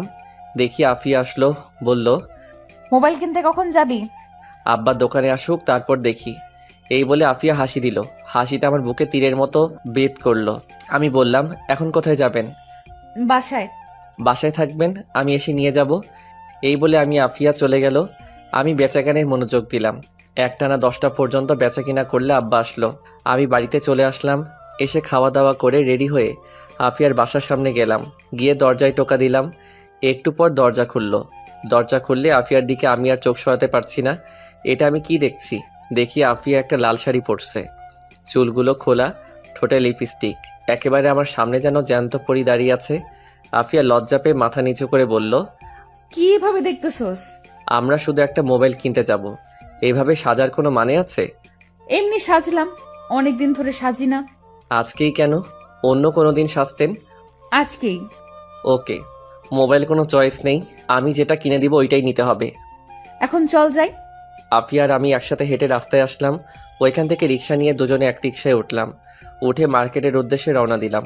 মার্কেট যে এলাকায় থাকি এর বাইরে অন্য এলাকায় পড়ছে। মার্কেটে গিয়ে পছন্দ মতো একটা মোবাইল পছন্দ করে আফিয়াকে দিলাম। আফিয়া সেটা সাদরে বরণ করলো। আফিয়া চেষ্টা করলো আমাকে কোনো রেস্টুরেন্টে ঢোকাতে, কিন্তু আমি দোকানের কথা বলে কেটে পড়ি। রিক্সা নিয়ে আসছি, দেখি দুই একটা ছেলে আমাদের রিক্সা আটকালো। ছেলেটা বলল, কেমন আছেন আফিয়া আপু? ভালো, তোরা কেমন? আপনি আমাদের দিকে তাকান না, কি করে ভালো থাকবো? কি আপু, নতুন ভাতার নাকি? মানে? কিরে, রাতে কত দিস? আমাদের তো টাকা পয়সা আছে, আমাদেরও মনে চায় করতে। ইদানিং দেখছি আফিয়া আপু সুন্দরী হচ্ছে। আমি রিক্সা থেকে নেমে একটাকে কষিয়ে চড় দিলাম, আরেকটা আমাকে মারতে আসলো। আমি তাকেও কষিয়ে চড় দিলাম। দুজনে চড় খেয়ে আমাকে বকতে লাগলো। আমি বললাম, ওই মামা রিক্সা টান দেন। আমি কি রিক্সায় উঠলাম। রিক্সা উঠলে আফিয়া কাঁদতে লাগলো। বলল, আমি কি করছিলাম তাদের? এত খারাপ কথা কি করে বলতে পারলো? ওরা ওদের কথা বলছে, তুমি তাদের কথায় কান দিও না। না, ওদের একটা শিক্ষা দিতেই হবে। এই বলে কাকে জানি কল করলো। কিছুক্ষণ কথা বলল, বুঝলাম ও ছেলে দুটোকে ধরে আনতে বলছে। আফিয়া বলল, জানিস, কেউ কাউকে সম্মান করে না, সবার কাছ থেকে সম্মান আদায় করে নিতে হয়। আরে তেমন কিছু না, রাগ করার দরকার নেই। আজ থেকে আমি আর তোর সামনে আসবো না। যেদিন তোর যোগ্য হতে পারবো সেদিন তোর সামনে আসবো। উল্টা আমি তো তোমার যোগ্য না। খারাপের দিক দিয়ে তুই আমার যোগ্য না, কিন্তু ভালোর দিক দিয়ে আমি তোর যোগ্য নয়। ওসব যোগ্যটোগ্য বাদ দাও। হুম। তুমি বাড়িতে চলে যাও, আমি দোকানে যাই। ওকে। আমি দোকানের আগে নামলাম যাতে আব্বা না দেখে। আফিয়া চলে গেল। আমি দোকানে আসলে আব্বা চলে গেল। আমি এক হোটেলে খেয়ে দোকানে বসলাম। সন্ধ্যার দিকে দেখি আফিয়া ওই দুই ছেলেকে ধরে আমার দোকানের সামনে আনলো। সাথে 20-30 জন ছেলে। আফিয়ার আগে গজগজ করছে, মনে হচ্ছে এই দুটোকে মেরেই ফেলবে। আফিয়া বলল, বল, তোদের আমি কি করছিলাম? এরকম খারাপ মন্তব্য কেন করছিস? সরি আপু, ভুল হয়ে গেছে, আর জীবনেও এমন হবে না। এখন যেটা করছিস সেটার কি হবে? প্লিজ আপু, মাফ করে দিন। না, তোদের কোনো মাফ নেই। ইমাদ আমার ভাতার। এই কুত্তার বাচ্চারে কোন দিক দিয়ে ভাতার মনে হয়? আমার সাথে রাত কাটাতে চাস? এটা বলার সাথে সাথেই আফিয়ার পক্ষের এক ছেলে ওই ছেলে দুটোর মুখে লাথি মারলো আর বলল, তুই কোন মুখ দিয়ে এই কথা বের করিস? এখন পর্যন্ত আমরা আপুর দিকে চোখ তুলে কথা বলা সাহস করি না, আর তোদের কি সাহস? আপু, এদের আমি কোনোভাবেই মাফ করতে পারবো না। আমি বুঝতে পারলাম ওদের চোখে প্রতিশোধের আগুন জ্বলতেছে, যে কোনো সময় ছেলে দুটোকে মেরে ফেলতে পারে। আমি বললাম, ভাই শুনেন, আফিয়া আপু শুনেন, ওরা দুজন হয়তো না জেনে ভুলে ফেলেছে। আমি খেয়াল করেছিলাম তখন তারা দুজন নেশার মধ্যে ছিল, তাই হয়তো ভুলভাল বলেছিল। থাক আপু, মাফ করে দেন। না, ওদের কোনোভাবেই মাফ করব না। ও দুজন জানতো আমি কে। জেনে শুনে ও আমাকে খারাপ মন্তব্য করেছে। এই ওদের আমার সাথে রাত কাটানোর স্বাদ মিটিয়ে দে। এটা বলার সাথে সাথে কয়েকজন ছেলে ওদেরকে ধরলো। একজন ছেলে তার কোমরের বেল্ট খুললো। বুঝলাম এখন তাদের বেদম পেটাবে। আমি বললাম, আপু হয়তো তারা ভুল করে ফেলেছে নেশার কারণে, থাক এইবারের মতো মাফ করে দেন। দেখি একজন ছেলে তাকে তাদের দুজনকে বেদম পেটাচ্ছে। আফিয়া বলল, থাম, এবারের মতো তাদের দুজনকে মাফ করে দে। আর সাবধান করে দে ওই এলাকার প্রত্যেকটা ছেলেকে, যারা তারা সাবধানে চলাফেরা করে। আর এই দুইজন সামনে পড়লেই মাইর হবে। আমি ইমাদের কথায় তোদের মাফ করে দিলাম। যা তোরা দুজন। যাওয়ার সময় ছেলে দুটোকে যে যা পারে কিল চর লাথি দিয়ে দিল। আফিয়া সবার উদ্দেশ্যে বলল, রাকিব কোথায়? পিছন থেকে এক ছেলে বলল, জি আপু বলেন। জিনিয়া কে রে? কুদ্দুস চাচার মেয়ে। তোদের মধ্যে কি চলছে? তেমন কিছু না। জিনিয়াকে বিয়ে করবি? আজকে জিনিয়ার আব্বা আমার কাছে আসছে, তোর কথা বলছে এই বিয়েটা ঠিক করে দিতে। সমস্যাটা কি? কোনো সমস্যা নেই, কিছু টাকা শর্ট পড়েছে। কত? 50,000। আসলে আপু কুদ্দুস চাচার একমাত্র মেয়ে, তাই চাচ্ছে একটু আয়োজন করে বিয়েটা দিতে, কিন্তু টাকার কারণে হচ্ছে না। তোর তো আব্বা নেই। না আপু। এই, তোদের প্রত্যেকের মানিব্যাগে হাত দে, যে যত পারিস দে। সবাই টাকা দিল। কেউ 1000, কেউ 500, কেউ 300, যে যত পারল দিল। আফিয়া আমার দিকে তাকালো, বলল, তুই কিছু দে। থাক, তোরটা আমি দিয়ে দিচ্ছি। না দাঁড়ান। আমি 1000 টাকা দিলাম। সবার কাছ থেকে টাকা নিয়ে সামনে আরও 2 দোকান আছে, সেখান থেকে টাকা উঠালো। সব টাকা রাকিবের হাতে দিয়ে বলল, এখন গুনার দরকার নেই। 1 সপ্তাহের মধ্যে বিয়ের তারিখ ঠিক করে সবাইকে দাওয়াত দিবি, কেউ যাতে বাদ না পড়ে। এটা যদি না হয় আমাকে জানাবি। ওকে। আর এই হলো ইমাদ, আজ থেকে ও আমাদেরই একজন। সবাই তাকে সম্মান করবি, সবাই তার সাথে হ্যান্ডশেক কর। আস্তে সবাই হ্যান্ডশেক করে চলে গেল। সব শেষে আফিয়া হাত বাড়ালো।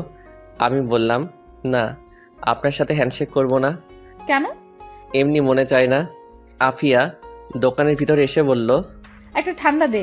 আর কোন দিক দিয়ে আমাকে তোর আপু মনে হয়? সবাই আপনাকে সম্মান করে আপু বলে ডাকে। এই শীতের মধ্যে ঠান্ডা খাওয়ার দরকার নেই। আচ্ছা, একটা ঠান্ডা দে আর সিগারেট দে। এই দুটোর মধ্যে আপনাকে কিছুই দিব না। আফিয়াকে একটা নর্মাল পানি দিলাম। আফিয়া সেটা খেলো, বলল, আজকেই তোর সাথে আমার লাস্ট দেখা। মানে বুঝলাম না। যেদিন তোর যোগ্য হতে পারবো সেদিন তোর সামনে আসবো। আমার যোগ্য মানে কিছুই বুঝলাম না। আমি জানি তুই কিরকম মেয়ে চাস। তুই চাস রিয়ার মতো সরল সোজা মেয়ে, কিন্তু আমি তো সেরকম না।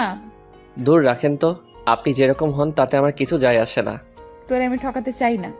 বুঝেছি আপনি ইমোশনাল হয়ে গেছেন, আপনার মাথা ঠিক নাই। এখন বাড়ি যান। এই রিক্সা আপুকে বাসায় দিয়ে আসো। না, আমি যাব না, আমি তোর সাথে যাব। ওকে, এখন যাও, পরে তোমার সাথে দেখা করব। সত্যি করবি তো? হুম। আফিয়া রিক্সায় উঠে চলে গেল। বাসলাম। আফিয়া কি আমাকে ভালোবাসে? আমার তা মনে হয় না। তার নিজের মুখ থেকে শুনতে হবে। ভাই 1 বস্তা চাউল দেন। আচ্ছা। আমি 1টা না 9টা পর্যন্ত বেচাকেনা করে বাড়িতে চলে আসলাম। পরদিন সকালে ভাবলাম আফিয়ার সাথে দেখা হবে, কিন্তু না, দুপুর গড়িয়ে বিকাল হলো। আফিয়ার মুখ দেখতে পারলাম না। মোবাইল নাম্বারটা নেই, ফোন দিব যে। সত্যি কি ও আমার সামনে আসা বন্ধ করে দিল? এই কথা তো এর আগে অনেকবার বলেছিল, কিন্তু ও আরও বেশি করে আসতো। এখন কেন জানি টেনশন হচ্ছে।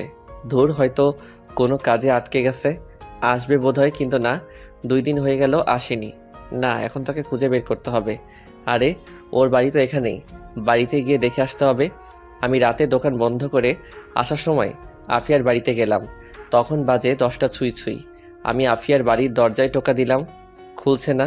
ভাবলাম কেউ নাই নাকি। কেউ তো আছে, না হলে দরজা খোলা থাকবে কেন? ভিতর থেকে গলা ভাঙা আওয়াজ আসলো। কে? আমি বললাম, আফিয়া, আমি ইমাদ। একটু পর দরজা খুলল, দেখি আফিয়া। আফিয়া পুরো অন্যরকম হয়ে গেছে, মুখটা থেকেও যেন নেই। অসুখ বিসুখ হলো নাকি? চুলগুলো উস্কো খুস্কো, যেন এক পাগলি আমার সামনে দাঁড়িয়ে আছে। ওর এরকম অবস্থা কেন কিছুই বুঝতে পারছি না। আফিয়া বলল, তুই এখানে কেন আসছস? আপনাকে দেখতে। আর এরকম লাগছে কেন?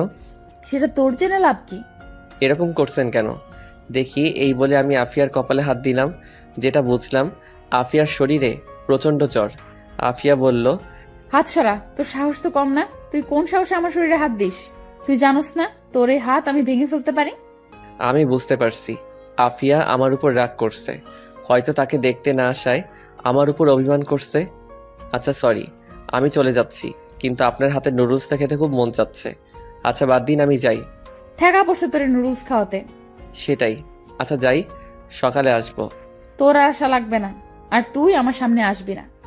আচ্ছা। এই বলে উল্টো দিকে ঘুরে হাঁটা ধরলাম। আফিয়ার চোখের সামনে থেকে চলে এসে একটু আড়ালে নিয়ে দেখতে লাগলাম ও কি করে। দেখি দরজার সামনে মাথা নিচু করে বসে পড়ল। ভাবলাম তাকে এভাবে ফেলে যাওয়া ঠিক হবে না। আমি আবার আস্তে আস্তে তার সামনে গেলাম। ও বুঝতে পারে নাই আমি যে আবার আসবো। আমি বললাম, আফিয়া, জানি তুমি আমার উপর রাগ করছো, তাই বলে আমাকে এভাবে চলে যেতে বলবা? আফিয়া দাঁড়ালো। দেখি আফিয়া কাঁদছে আর বলল, তোর সাহস কম না, তুই আবার আসছস? আমি আফিয়ার কাছে গিয়ে তাকে জড়িয়ে ধরলাম, কিন্তু সে কেঁদেই চলল। আফিয়ার শরীর আগুনের মতো গরম হয়ে আছে। তার শরীরের উত্তাপ আমার ঠান্ডা শরীর গরম করে দিচ্ছে। আমি বললাম, সরি আফিয়া, আমি ভাবছিলাম তুমি সত্যি আমার দোকানে আসা বন্ধ করে দিয়েছো। আমি যদি জানতাম তুমি অসুস্থ তাহলে আমি এক মুহূর্ত দেরি করতাম না। আমি তোরে ভুল ভাবছিলাম আমার মতো বখাটে মেয়েরা কারো মন দখল করতে পারে না, কিন্তু আমি ভুল ভেবেছিলাম। তোমার বিছানা কোনটা? ওইদিকে। আমি আফিয়াকে বিছানায় শুইয়ে দিয়ে মাথায় জলপট্টি দিয়ে দিলাম, কিছু খাইয়ে দিয়ে ওষুধ খাওয়ালাম। আমি বললাম, আগামীকাল মাকে তোমার কাছে পাঠাবো। সত্যি? তাহলে আমি যাই? না, আজকে রাতটা থেকে যা। না, খুব সকালে দোকানে যেতে হবে। আমি খুব সকালে জাগিয়ে দিব। ওকে। আমি গিয়ে তাদের রুমের সোফার মধ্যে শুয়ে পড়লাম। সকালে ঘুম থেকে উঠে দেখি আফিয়া রান্নাঘরে কী জানি করছে। ভাবলাম এই জ্বরের মধ্যে আবার কি করে। আমি উঠে ফ্রেশ হলাম, গিয়ে সোফায় বসলাম। দেখি আফিয়া নুডলস রান্না করে আনলো। আমি বললাম, এই জ্বরের মধ্যে কি দরকার ছিল? তুই বলছিস আর আমি না করতে পারি? আফিয়া এসে সোফায় বসলো। আমি আফিয়ার কপালে হাত রাখলাম, দেখি এখনও মারাত্মক জ্বর। আফিয়া আমার হাতটা নিয়ে তার ঘাড়ে রাখলো। তার ঘাড় আগুনের মতো গরম হয়ে আছে। আফিয়া বলল, তোর এই ঠান্ডা হাতটা এভাবেই রাখ, খুব ভালো লাগছে। তোর কাঁধে মাথা রাখতে পারি? না এখন না, অন্য কোনো দিন। ওকে। আমি ঘড়ির দিকে তাকিয়ে দেখি 6:50 বেজে গেছে। শীতের দিনে সকাল খুব ছোট থাকে। তাড়াতাড়ি দোকানে যেতে হবে, আজকে দোকানে অনেক কাজ। আমি বললাম, আমি উঠি। কই, তুই তো নুডলস খেলি না? ও আমি তো ভুলেই গেছিলাম, তোমার হাতের নুডলস আমি মিস করতে পারি? খেতে খেতে আমি বললাম, তুমি কতদিন ধরে এই বাসায় একা থাকো? 5 বছর ধরে। ভয় করে না? প্রথমে প্রথমে ভয় করতো, কিন্তু এখন মানিয়ে নিয়েছি। ভালো। এই এলাকা সম্পর্কে আমার অনেক কিছুই অজানা, একটু বলবা? কি জানতে চাস?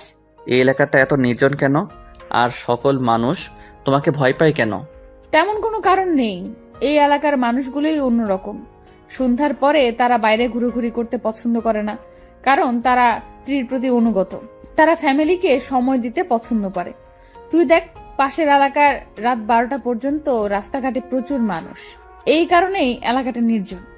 দেখলাম এই এলাকার প্রত্যেকটা মানুষের বাড়ি খুব উন্নত। কারণটা কি? এই এলাকার প্রত্যেকটা মানুষ উচ্চশিক্ষায় শিক্ষিত, আর তারা অল্পতেই সন্তুষ্ট। সেই জন্য দেখবি তারা বাইরের কোনো লোক ভাড়া দিতে চায় না। আর এই এলাকার ছেলেরা এলাকার কোনো মেয়েকে পছন্দ করে বিয়ে করে। এটা এই এলাকার অনেক পুরনো নিয়ম। তাই তুই যাদের দেখবি সবাইকে চেনা পরিচিতই মনে হবে। বুঝলাম, কিন্তু তোমার এত পাওয়ার কেন? তোমার তো টাকা পয়সা বাড়ি গাড়ি কিছুই নেই, তাহলে তোমাকে এত ভয় পায় কেন? এই এলাকায় মিনিমাম 300-র মতো বাড়ি আছে। এমন কোনো লোক নেই যে আমাকে চেনে না। কারণটা হলো আমার বাবা আমার আবার খুব পাওয়ার ছিল। এই এলাকার মানুষ পূর্বপুরুষদের বিশ্বাস করত। এই ধর, আমার আব্বার আগে আমার দাদা, এরকম ভাবে আমাদের ফ্যামিলি, তারপর বাবার পর আমি, এইভাবেই চলে আসছি। কিছু না থাকলেও তারা আমার কথা শুনতে বাধ্য। কারণ তোরে বলছিলাম না, তারা পূর্বপুরুষদের বিশ্বাস করে। এটাই এই এলাকার নিয়ম। কিন্তু আমি যে দেখলাম আপনি মাঝে মাঝে ছেলেদের মারেন, আর আমার টাকা ছিনতাই করছো কেন? ওরা অন্য এলাকার, আমার এরকম কোনো ইচ্ছাই ছিল না। ওদের টাকার দরকার ছিল, তাই তারা করছে। পরে আমি জানতে পারি। পরে ভাবলাম তোর কাছে ছোট হয়ে লাভ নেই, তাই আর তোকে বলিনি। কিন্তু আমি কি জানতাম তুই এত চালাক। আচ্ছা, তোমার মা বাবা কিভাবে মারা গিয়েছে? রোড অ্যাক্সিডেন্টে। আব্বা আম্মার সাথে সাথে মারা যায়, আমি একটুর জন্য বেঁচে যাই। তারপরে আমার এখান দিয়ে মাংস নিয়ে যায়। এই বলে আফিয়া তার কোমরের কাপড় উঠিয়ে আমাকে দেখালো। দেখি সেখানে অনেকগুলো শিলির দাগ। আমি ঘড়ির দিকে তাকিয়ে দেখি অনেকটা সময় চলে গিয়েছে। আমি বললাম, তোমার সাথে আরও অনেক কথা আছে, কিন্তু আর টাইম নেই, আমি এখন উঠি। আর একটু বস না, আজ পরে দোকান খুলিস। না, আজকে একটু কাজ আছে, অন্য কোনো দিন। আর আমি মাকে পাঠাচ্ছি। ওকে। আচ্ছা, একটা প্রশ্ন ছিল। কর।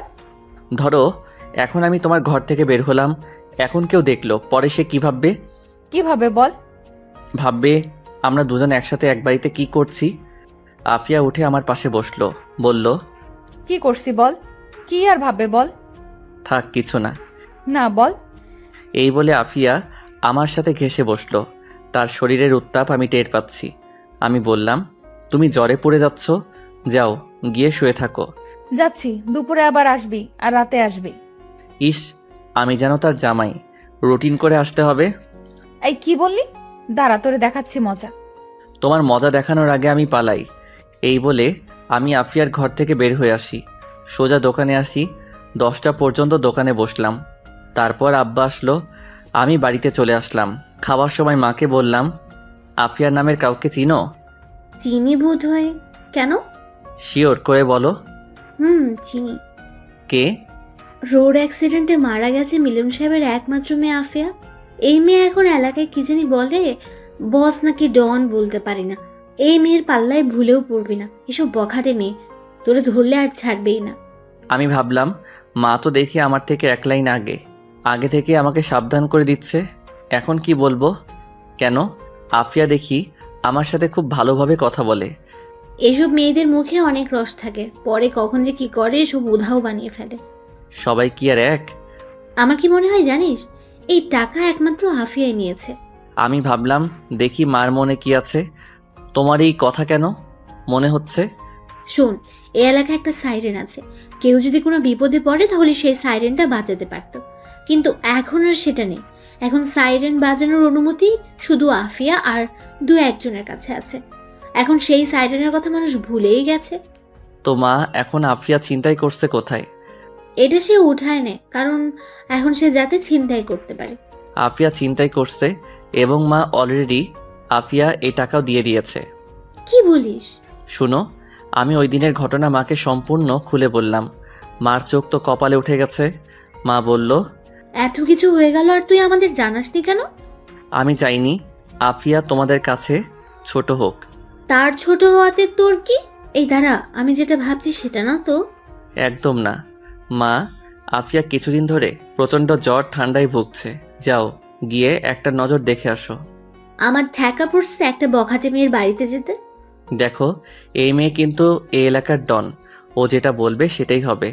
এখন ও যদি আমাদের হাতে থাকে তাহলে আমাদের কোনো টেনশনই থাকবে না। সেটা তুই ঠিক বলেছিস। যাও গিয়ে দেখে আসো, আর মা কিছু রান্না করে নিয়ে যাও। আচ্ছা যাচ্ছি। আমি শুধু অসুস্থ দেখেই যাচ্ছি, অন্য কোনো উদ্দেশ্য থাকলে ভুলেও যেতাম না। আচ্ছা তুমি যাও। ততক্ষণে আমার খাওয়া দাওয়া শেষ করে রুমে এসে আফিয়াকে কল দিলাম। আসার সময় নাম্বারটা নিয়ে আসছিলাম, আমি ফোন দিলাম। আফিয়া, মা আসছে। সত্যি তোর মার সাথে জমিয়ে আড্ডা দিব। এমন কিছু করবা না যাতে মা তোমাকে খারাপ ভাবে। তুই কোনো টেনশন করিস না। আচ্ছা, এই বলে আফিয়া কল কেটে দিল। কিছুক্ষণ পর দেখি মা রেডি হয়ে আফিয়ার বাসার উদ্দেশ্যে রওনা দিল। আমি ভালো করেই বুঝতে পারছি আমি আফিয়ার প্রেমে পড়ে গেছি। এখন আফিয়ার মুখ থেকে শুনতে হবে আর বাকি কাজটা সেরে ফেলতে পারে। আফিয়া ভিতরটা একদম পরিষ্কার কিনা সেটা বুঝতে হবে, নাকি আমার মাধ্যমে অন্য কিছু করতে চাচ্ছে সেটা যাচাই করার একটা উপায় আছে। আমি কিছুক্ষণ রেস্ট নিয়ে দোকানের উদ্দেশ্যে রওনা দিলাম। আমি বাইরে বের হয়ে রিক্সা নিয়ে দোকানে চলে গেলাম। দোকানে গেলে আব্বা বলল, চাউল আনতে হবে, কিছু টাকা শর্ট পড়েছে। এখন কি করব? মহাজনের কাছে বাকি করি না। আমি ভাবলাম আফিয়া যে ছিনতাই করার টাকাটার কথা আব্বাকে বলবো, ভাবলাম বলে দেই, এমনিতেই মা তো আব্বাকে বলবেই। আব্বা, মনে আছে একবার যে আমাদের 20,000 টাকা ছিনতাই হয়েছিল? মনে আছে। আমি আব্বাকে সব কিছু খুলে বললাম। আব্বা বলল, আফিয়া মেয়েটা ভালো, আমাকে খুব সম্মান করে। আমিও ভাবছিলাম ও এ কাজ করতে পারে না। এই মেয়ের সাথে ঝামেলা করিস না। আগে যত সমস্যা হয়েছিল সেই সকল সমস্যার সমাধান আফিয়াই আমাকে করে দিয়েছিল। টাকাটা কোথায়? দিচ্ছি। আমি পিছনে একটা বক্সের ভিতরে টাকাটা রাখছিলাম, সেটা এনে আব্বাকে দিলাম। আব্বা বলল, এই জায়গাটা পরিষ্কার কর, আমি চাউল নিয়ে আসি। আচ্ছা। আব্বা চলে গেল। এইভাবে কিছুদিন চলে গেল। এই কয়দিনে আফিয়া সম্পূর্ণ সুস্থ হয়ে যায়। মার হাবভাব দেখে বুঝলাম আফিয়ার সাথে মার ভালোই বন্ধুত্ব হয়ে গেছে। আমি এটাই চাচ্ছিলাম। আমি রাতে দোকানদারি করছিলাম, তখন বাজে রাত 10টা ছুঁই ছুঁই। দেখি আফিয়া আসলো। ও এই কয়দিনে শুকিয়ে গেছে। এত রাতে আফিয়াকে দেখে আমি বরাবরের মতোই অবাক হলাম। আর ওর উপরে রাগ হচ্ছিল, কারণ এত রাতে ও বাইরে কি করে। আমি রাগান্বিত মুখে বললাম, এত রাতে তুমি বাইরে কি করো? তোর কাছে আসছি। সেজন্য এত রাতে? তোরে দেখতে ইচ্ছে করছিল। মিথ্যা কথা, অন্য কোনো উদ্দেশ্য থাকলে বলো। না রে, এমনি আসছি তোর সাথে দেখা করতে। ওকে, এটাই লাস্ট। পরে আর কোনোদিন যেন আর একা একা বাইরে না বের হতে দেখি। আচ্ছা, এখন বাড়ি যাবি না? অনেক রাত হয়েছে। যাব। আফিয়া শাড়ি পরে এসেছে, ঠোঁটে লিপস্টিক, শাড়ির উপর শীতের জামা। আমি বললাম, এত রাতে শাড়ি পরছো কেন? এমনি। তোর আজকে একটা কথা বলবো। আমি বুঝতে পারছি আফিয়া কিসের কথা বলবে। তার মানে আফিয়া আমাকে ভালোবাসার কথা বলবে। নিজের ভিতরে কেমন একটা অনুভূতি হচ্ছে। আমি তাড়াতাড়ি দোকান বন্ধ করে বললাম, চলো বাড়ি যাই। আমি আর আফিয়া পাশাপাশি হেঁটে অনেকটা পথ আসলে আফিয়া বলল, চল পার্কের ভেতরে গিয়ে বসি। এত রাতে কোথায় বসবো? আরে চল। ওকে। আমি আর আফিয়া পার্কের ভিতরে গেলাম। গিয়ে প্রথম বেঞ্চে বসলাম, এক ল্যাম্পপোস্টের নিচে। আমি ভাবলাম আফিয়া বলার আগে আমিই বলে ফেলি। আমার মনের কথা। আফিয়া বেঞ্চের মধ্যে বসলো একেবারে আমার সাথে ঘেঁষে। তুই বস, আমি আসছি। কোথায়? আফিয়া উঠে চলে গেল। মোবাইলের লাইট জ্বালিয়ে সামনে থেকে একটা ফুল ছিঁড়ল, এসে আমার সামনে হাঁটু গেড়ে বসে প্রপোজ করলো। আমি এটার জন্য প্রস্তুত ছিলাম না। আমি ভাবছিলাম আফিয়া হয়তো আরও সময় নেবে, কিন্তু না, সাথে সাথে প্রপোজ করে বসলো। অ্যাকসেপ্ট করব নাকি না? কিন্তু আমি প্রপোজ অ্যাকসেপ্ট করব না। প্রপোজ অ্যাকসেপ্ট করলে হয়তো তার মনের ভিতর কী চলছে সেটা জানতে পারবো না। দেখি আমার না করাতে আফিয়ার রিয়াকশনটা কেমন হয়।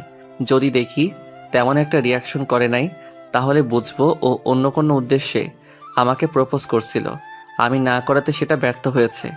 আফিয়া বলল, আমি তোমাকে ভালোবাসি ইমাদ। কিন্তু আমি তোমাকে ভালোবাসি না। কি? আমি তোরে ভালোবাসি, আমি তোর জীবন সঙ্গী হতে চাই। কিন্তু আমি তো তোমাকে আমার জীবনের সঙ্গী হতে বলি নাই। মানে? আমি বিরক্তিকর কণ্ঠে বললাম, মানে তুমি জানো আমি তোমাকে ভালোবাসি না, তোমাকে আমার প্রয়োজন নেই। তুই মনে হয় আমার সাথে মজা করতেছিস। আমি ভাবলাম অ্যাকসেপ্ট করেই ফেলি, শুধু শুধু মেয়েটাকে কাঁদিয়ে লাভ কি। আবার ভাবলাম না, এত সহজে আমি তোমাকে ছাড়ছি না। তোমার ভিতরের কষ্টগুলো আমি শুনতে চাই, তোমার ভিতরে কি আছে সেটাও শুনতে চাই। আমি বললাম, মজা না, সত্যি আমি তোমাকে ভালোবাসি না। তাহলে এতদিন এসব কি ছিল? এত হাসি খুশি, এত কেয়ার, এসব কি নাটক? নাটক হবে কেন? তুমি অসুস্থ ছিলে, তাই তোমার সেবা করলাম একজন মুসলিম হিসেবে। আফিয়া কেঁদে দিল সত্যি সত্যি, বলল, ইমাদ, তোর কথা আমি বিশ্বাস করতে পারতেছি না। তুই আমার মনটা ভেঙে দিচ্ছস। এর ফল ভালো হবে না। জোর করে মন নিতে পারবেন? তোমরা শুধুই একটা বখাটে মেয়ে। কিছুদিন ভালোবাসার অভিনয় করবা, পরে লাথি মেরে ফেলে দিবা। এই প্রথম তোকে মন থেকে ভালোবেসে প্রপোজ করেছিলাম, কত আশা ভরসা নিয়ে। আমি আজ পর্যন্ত কোনো ছেলের হাত পর্যন্ত ছুঁয়ে দেখিনি। ভাবছিলাম যেদিন নিজের পছন্দের ভালোবাসার মানুষটিকে পাবো, তারই হাত ছোবো। তোরে দেখার পর মনে হয়েছিল মনে হয় আমি পেয়ে গিয়েছি, কিন্তু এখন দেখি আমার ধারণা ভুল। ভুল হতেই পারে। আমি বাড়ি যাই। মনে মনে ভাবলাম, আফিয়া একটু কষ্ট করো, আমিও তোমাকে অনেক ভালোবাসি। আমি দেখতে চাই তুমি কি আমাকে সত্যি ভালোবাসো কিনা। আফিয়া, অল্প কয়েকটা দিন ধৈর্য ধরো। কুত্তার বাচ্চা, তুই আমার সামনে আর জীবনেও আসবি না, আর আমি দেখবো তুই কি করে এই এলাকায় থাকিস। আবার কেঁদে কেঁদে বলল, তুই আমার মনটা ভেঙে দিয়েছিস, এর শাস্তি তুই সারা জীবন নিয়ে বেড়াবি। আমি ভাবলাম পালাই এখান থেকে, না হলে আরো কত কি বলে ফেলবে। আমি চলে গেলে আফিয়া বাড়ি যাবে কিভাবে? দূর কি করি? আমি হাঁটা ধরলাম। আফিয়া আমার পিছনে পিছনে হাঁটতে হাঁটতে বলল, এখনো সময় আছে, আমার প্রপোজ একসেপ্ট কর, না হলে কিন্তু ভালো হবে না। আচ্ছা, তুই কোন কষ্টে না করে দিলি? তোরে কি কেউ হুমকি দিয়েছে? শুধু একবার বল, তার আমি পৃথিবী থেকে বিদায় করে দিব। আমার ভালোবাসার মানুষটিকে হুমকি দেয়, সাহস কত বড়! আচ্ছা বুঝেছি, তোর এখনো সিদ্ধান্ত নিতে কষ্ট হচ্ছে। এক কাজ কর, তুই চিন্তা ভাবনা করে আগামীকাল জানাস, ওকে? চিন্তা ভাবনার কিছুই নেই। আমি তোমাকে ভালোবাসতে পারবো, কিন্তু এখন না। কেন? এখন কি সমস্যা? সমস্যা আছে। দেখ ইমাদ, সুযোগ খুঁজবি না, যা বলবি তাড়াতাড়ি বল। তাহলে তুমি বুঝে গিয়েছো? বুঝেছি, কিন্তু তুই তোর নিজের বিপদ নিজে ডেকে আনলি। ভেবেছিলাম কারো কাছে বিরক্তের কারণ হব না, কারো কাছে অপমানিত হয়ে জীবন কাটাবো না। ভাবছিলাম কারো কাছে হেয় প্রতিপন্ন হয়ে পাত্রী হয়ে থাকবো না। ভাবছিলাম তার জীবনে আমার গুরুত্ব হবে অনেক, আকাশ সমান উঁচু। কিন্তু দেখি আমরা বখাটে মেয়ে, আমাদের স্বপ্ন দেখতে বারণ। এক জায়গায় দাঁড়িয়ে আফিয়া কথাগুলো বলে জোরে জোরে কাঁদতে লাগলো। কথাগুলো আমার বুকের ভিতরে তীরের মতো বিদ্ধ করলো। আমি আস্তে আস্তে আফিয়ার কাছে গেলাম, তার হাত ধরে প্রথমে চুমু খেলাম, তারপর কোমরে ধরে জড়িয়ে ধরলাম। আফিয়া আমাকে দুই হাতে জড়িয়ে ধরে জোরে জোরে কাঁদতে কাঁদতে লাগলো। আমি আফিয়ার থুতনিতে ধরে মুখটা উঁচু করে তার গোলাপি নরম ঠোঁটে নিজের ঠোঁট লাগাতেই ততক্ষণে আমার স্বপ্ন ভেঙে গেল। দেখি আমার আফিয়ার থেকে অনেকটা দূরে দাঁড়িয়ে আছি। আমি হতাশ হলাম। আমার মন চাচ্ছে আফিয়াকে জড়িয়ে ধরে চুমু খেতে, কিন্তু এটা করলে আফিয়াকে শুধু বাহির থেকে দেখতে পারবো, ভিতরে কি চলছে সেটা বুঝতে পারবো না। আফিয়া, কিছুদিন কষ্ট করো। আমি হাঁটতে লাগলাম। হাঁটতে হাঁটতে আফিয়ার বাড়ির মোড়ে আসলাম। দেখি আফিয়া কোনো কিছু না বলে বাড়ির দিকে হাঁটা ধরলো। আমি বাসায় চলে আসলাম, খাওয়া দাওয়া করে ঘুমিয়ে পড়লাম। সকালে উঠে নামাজ পড়ে দোকানে বসলাম। দেখি আফিয়া আসলো, সাথে আর একটা মেয়ে। আফিয়ার মুখের দিকে তাকাতেই আমি অবাক। দেখি আফিয়ার চোখ লাল হয়ে আছে, মনে হয় রাতে ঘুমায়নি, আর এমন ভাব ধরছে বোঝাই যাচ্ছে না গত রাতে কিছু হয়েছে। এসে আফিয়া তার পাশের মেয়েটাকে বলল, সোনিয়া, দুইটা বেনসন লাইট দে। 2টা ব্যানসন লাইট দেন তো। আচ্ছা। আমি দুটো বেনসন লাইট দিলে আফিয়া একটা বেনসন লাইট জ্বালিয়ে একটু দূরে চলে গেল। সোনিয়া আমাকে বলল, আফিয়া বলল তোরে বলে আফিয়া ভালোবাসে আর তুই বলে না করে দিয়েছিস। আচ্ছা তুই কি মাথা মোটা? ও আমাদের সাথে ছোটবেলা থেকে বড় হয়েছে, আজ পর্যন্ত ওকে অন্য কোনো ছেলের সাথে দেখিনি। তোরে সে প্রথমে ভালোবেসেছিল আর তুই সেটা না করে দিলে। ওর বিরুদ্ধে গিয়ে এই এলাকায় টিকতে পারবি না। আমাকে জ্ঞান দিয়েন না, ওর মন আপনার থেকে আমিই ভালো বুঝি। তাহলে না করলি কেন? আর সে কি কম সুন্দরী? সে যদি এলাকার কোনো ছেলেকে বিয়ের প্রস্তাব দেয়, ছেলেটা চোখ বন্ধ করে বিয়ে করবে। আমি জানি, সব জানি আমি। এখন আপনি যান। সোনিয়া মেয়েটা চলে গেল। দেখি আফিয়া চলে গেল। আব্বা আসলে আমি বাড়িতে আসলাম। গতকাল ফাতিমা আসছিল বাড়িতে। মার এবং ফাতিমার মুখের অবস্থা দেখে বুঝলাম কিছু একটা হয়েছে। মা বলল, তুই কি এই জীবনে বিয়ে করবি না? কেন? আফিয়া এসে কান্নাকাটি করে গেছে। সে বলে তোকে ভালোবাসে। তাকে ছাড়া অন্য কাউকে বিয়ে করার চিন্তা করলে বলেছে এই এলাকা ছেড়ে চলে যেতে হবে। এখন তাকে বিয়ে করবি নাকি বল? তোমরা মানিয়ে নিতে পারবা কিনা বলো। আমার সমস্যা নেই। এভাবে কিছুদিন চলে গেল। 2 দিন পর রাতে বাড়ি যাচ্ছিলাম। খেয়াল করলাম অনেকটা দূরে আরও 2 জন একসাথে হেসে হেসে কথা বলে আসছে। কিছুক্ষণ পর হাঁটার পর খেয়াল করলাম একজন চলে গেল। আরেকজন জোরে জোরে হেঁটে আমার থেকে একটু দূরে হাঁটতে লাগলো। ভালো করে খেয়াল করে দেখি এটা আর কেউ না, এটা হলো আফিয়া। আমি ভাবলাম এই তো সুযোগ। এতদিন যেটা বুঝলাম, আফিয়া আমাকে সত্যি ভালোবাসে। ও আমার এই এলাকায় বিয়ে বন্ধ করে দেয়। তার মানে ও আমার বিয়ে দেখতে পারবে না। আর ও আবার সিগারেট খাওয়া ধরেছে। আসলে আফিয়ার মনটা অন্যদের থেকে অনেক মজবুত। তার মানে আফিয়া যত খারাপ পরিস্থিতি হোক না কেন নিজেকে ধরে রাখতে পারবে। আমি দাঁড়িয়ে গেলাম, দেখি আফিয়া আমাকে পাশ কাটিয়ে চলে যাচ্ছে। কিছু দূর যাওয়ার পর আমি ডাক দিলাম, আফিয়া। কিন্তু আফিয়া না শোনার ভান করে হেঁটেই চলেছে। আমি আবার বললাম, আফিয়া আমার কথা শুনো। আফিয়া দাঁড়িয়ে গেল। আমি আফিয়ার কাছে গেলাম। আফিয়া বলল, কি বলবি বল। আর তোর জন্য এই এলাকার নিয়ম চালু হচ্ছে, সেগুলো মানতে পারলে তোরা এই এলাকায় থাকতে পারবি, নয়তো বা চলে যাবি। কী জন্য এই নিয়ম? আমি তো ভাবতেছি আপনার বান্ধবী সোনিয়াকে আমার খুব পছন্দ হয়েছে। আগামীকালই ওকে প্রপোজ করে বিয়ে করে ফেলবো। ওর যদি মরার ভয় থাকে তাহলে ও তোর প্রপোজ একসেপ্ট করবে না। কেন? কারণ এই এলাকার একমাত্র আমি ছাড়া কাউকে বিয়ে করতে পারবি না। এই বলে আফিয়া একটা রহস্যময় হাসি দিয়ে বলল, কিন্তু আমি তোকে বিয়ে করব না। আমি বুঝতে পারছি আফিয়া চাচ্ছে তার কাছে নত হয়ে তাকে প্রেমের প্রস্তাব দিতে। পরে সে কতক্ষণ ঢং করবে। আমি বললাম, আপনাকে বিয়ে করা ঠেকা পড়ছে না? সোনিয়াকে নিয়ে আমি পালিয়ে যাব। সোনিয়া ভোকা না, তোর মতো গাধার সাথে পালিয়ে যাবে। তাহলে তোমাকে পালিয়ে নিয়ে যাব, যাবা না তুমি? না, তোর বিয়ে করা বন্ধ। তুমি বিয়ে করার পরেও আমি করতে পারবো না।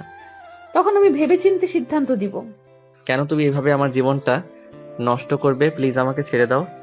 ওকে যা, ছেড়ে দিলাম, এখন বাড়িতে যা। আফিয়া হাঁটতে লাগলো।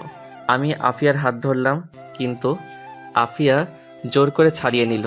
আমি বললাম, আফিয়া তোমার সাথে কথা আছে, পার্কে চলো। তোর সাথে আমার কোনো কথা নাই। তুই একটা বাটপার, লম্পট, চিটার। তোরে আমি বিশ্বাস করেছিলাম, সেই বিশ্বাসে তুই কানা করিও মূল্য দিলি না।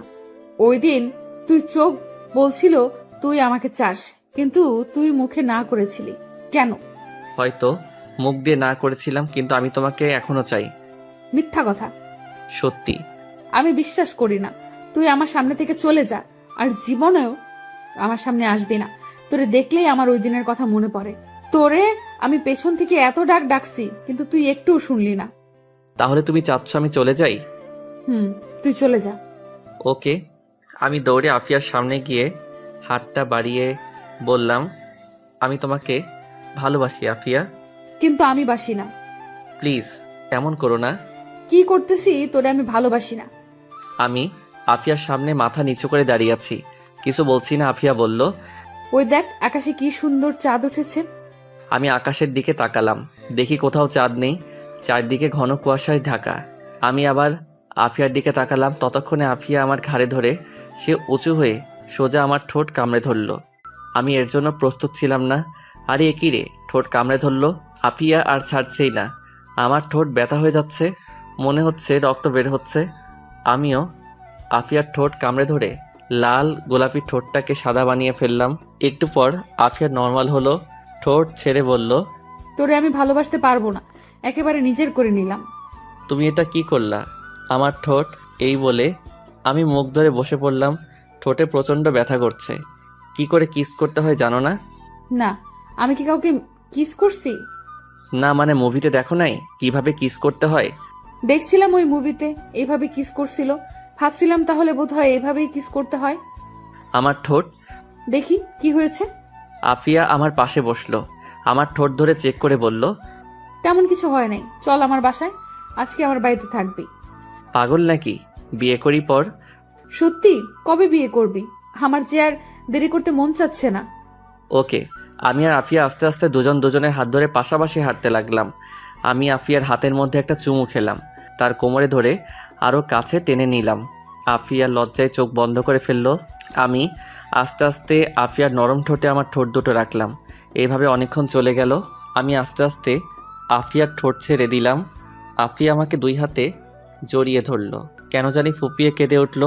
আমি বললাম, কাঁদছো কেন? এটা হলো সুখের কান্না, তোরে আমি এতদিন খুঁজছিলাম। এখনও কি আমাকে তুই করে বলবা? না, তোমাকে আজ সারা রাত এভাবে জড়িয়ে ধরে রাখবো। না আফিয়া, সকালে আমার দোকান আছে, আমাকে একটু ঘুমাতে হবে। বিয়ের পর কি আমাকে সারাদিন একা ফেলে রেখে দোকানে পড়ে থাকবা? হুম। রাতেও দোকানে থাকবা? হুম। তো তোমার সাথে আমিও সারাদিন থাকবো, এক মুহূর্তের জন্য আমার থেকে আলাদা হতে পারবা না। আচ্ছা, এখন চলো তাড়াতাড়ি বাড়িতে যাই। আজ থেকে আমি তোমার বাড়িতে থাকবো। আগামীকাল থেকে? এত রাতে তোমাকে নিয়ে গেলে মা কি না কি ভাববে। আচ্ছা, কিন্তু এখন যে আমি আর হাঁটতে পারছি না, আমার পা অনেক ব্যথা করছে। দেখি কোথায় ব্যথা করছে। না, দেখানো যাবে না, কোলে নে। আচ্ছা, পিছনে ওঠো। আমি আফিয়ার সামনে বসলে আফিয়া আমার গলায় দুই হাতে জড়িয়ে ধরলো। আমি দাঁড়িয়ে হাঁটতে লাগলাম। আফিয়ার মুখটা আমার কাঁধে রাখলো। কিছুক্ষণ হাঁটার পর আফিয়ার বাড়ির যাওয়ার মোড়ের কাছে পৌঁছালাম। দেখি মোড়ের কাছে দুইটা ছেলে দাঁড়িয়ে আছে। আফিয়া আমার কাঁধে মাথা রেখে চিল করতেছে। আমি বললাম, দেখো তো সামনে দুজনকে চিনো কিনা। কই দেখি। আফিয়া কাঁধ থেকে নামলো। চিনতে পারছি কে। ওই দিন যে এই দুটোকে মারছিলাম তারা। তারা এখানে কি করে? ওদের না এই এলাকায় আসা নিষেধ? আফিয়া আমার হাতটা ধরে ওদের সামনে গেল। আফিয়া বলল, ওই তোদের মুখের মাফলার নামা। তারা দুজন মুখের মাফলার নামালো।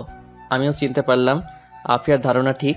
ছেলে দুটোর হাতে, একজনের হাতে চাপাতি, আরেকজনের হাতে ছুরি। কোথাও থেকে আরেকজন মেয়ে এসে বলল, মেয়েটা চেয়ারম্যান সাহেবের মেয়ে। আফিয়া আপু, কেমন আছো?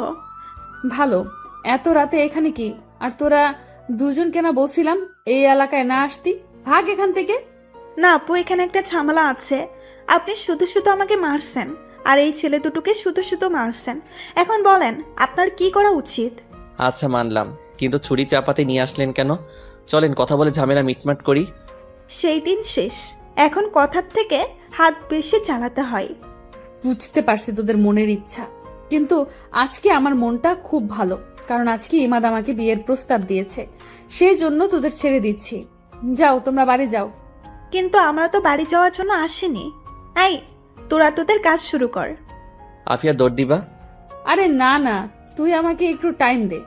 এই বলে আফিয়া তার ব্যাগ থেকে মোবাইল বের করে কাকে জানি কল দিল। কিছুক্ষণ পর কল ধরলো। সাইরেন বাজা, সাইরেন বাজা। এই বলে ফোন কেটে দিল। এদিকে পাশ থেকে আমি একটা পুরনো লাঠি নিলাম। আফিয়া বলল, আর এক পায়ে এগোলে আর একটাও বাঁচতে পারবি না, চুপচাপ চলে যা, এখনো বাঁচতে পারবি। একটা ছেলে একেবারে কাছে চলে আসলো। ছেলে বলল, ভাই আপনি চলে যান, আপনার প্রতি আমাদের কোনো রাগ নাই। আফিয়া আপুকে আমরা মেরে চলে যাব। আফিয়ার শরীরে টাচ করতে হলে আমার লাশের উপর দিয়ে যেতে হবে।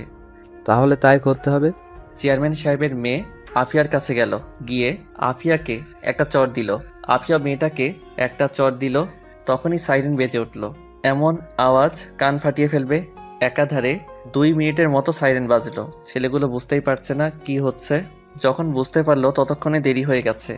দেখি কয়েকজন ছেলে রাস্তায় এসে ওই ছেলে দুটোকে ধরলো। কয়েক সেকেন্ডের মধ্যেই পুরো রাস্তা মানুষে ভরে গিয়েছে। কয়েক দিক দিয়ে মানুষ এসে মোড়ে জমা হলো। দেখি মা আব্বা আসলো। মা বলল, কিরে কি হয়েছে? এই 3 জন আসছে আমাদের মারতে। তাড়াতাড়ি বাড়ি চল। আফিয়া, আমি চলে যাই। যাও, আগামীকাল কথা বলবো। আমি, মা আর আব্বা বাড়িতে চলে আসলাম। পরদিন সকালে আফিয়ার বাড়িতে গেলাম। আফিয়া দরজা খুলে আমাকে জড়িয়ে ধরলো আর বলল, আগামী সপ্তাহে আমাদের বিয়ে। কি বলো এত তাড়াতাড়ি? আমি তো বাড়িতে কিছুই বলিনি। বলা যাবে না, তোমার মা সব জানে। গতকালে ছেলে দুটোকে কি করছো? জানি না, আমি ছেলেপেলেদের কাছে রেখে বাড়িতে চলে আসি, আর চেয়ারম্যান এসে তার মেয়েকে নিয়ে যায়। ভেতরে আস। ভিতরে আসলে নিজেকে কন্ট্রোল করতে পারবো না। দোকানে যাই, আর সোজা বাড়িতে চলে যাও। এদিক সেদিক ঘোরা একদম বন্ধ। আচ্ছা। আমি দোকানে চলে আসি। ঠিকই আমাদের বিয়ে হয়েছে, কিন্তু 1 মাস পর, বছর 2 পর আমাদের একটা ছেলে হয়েছে, ঠিক তার মার মতো।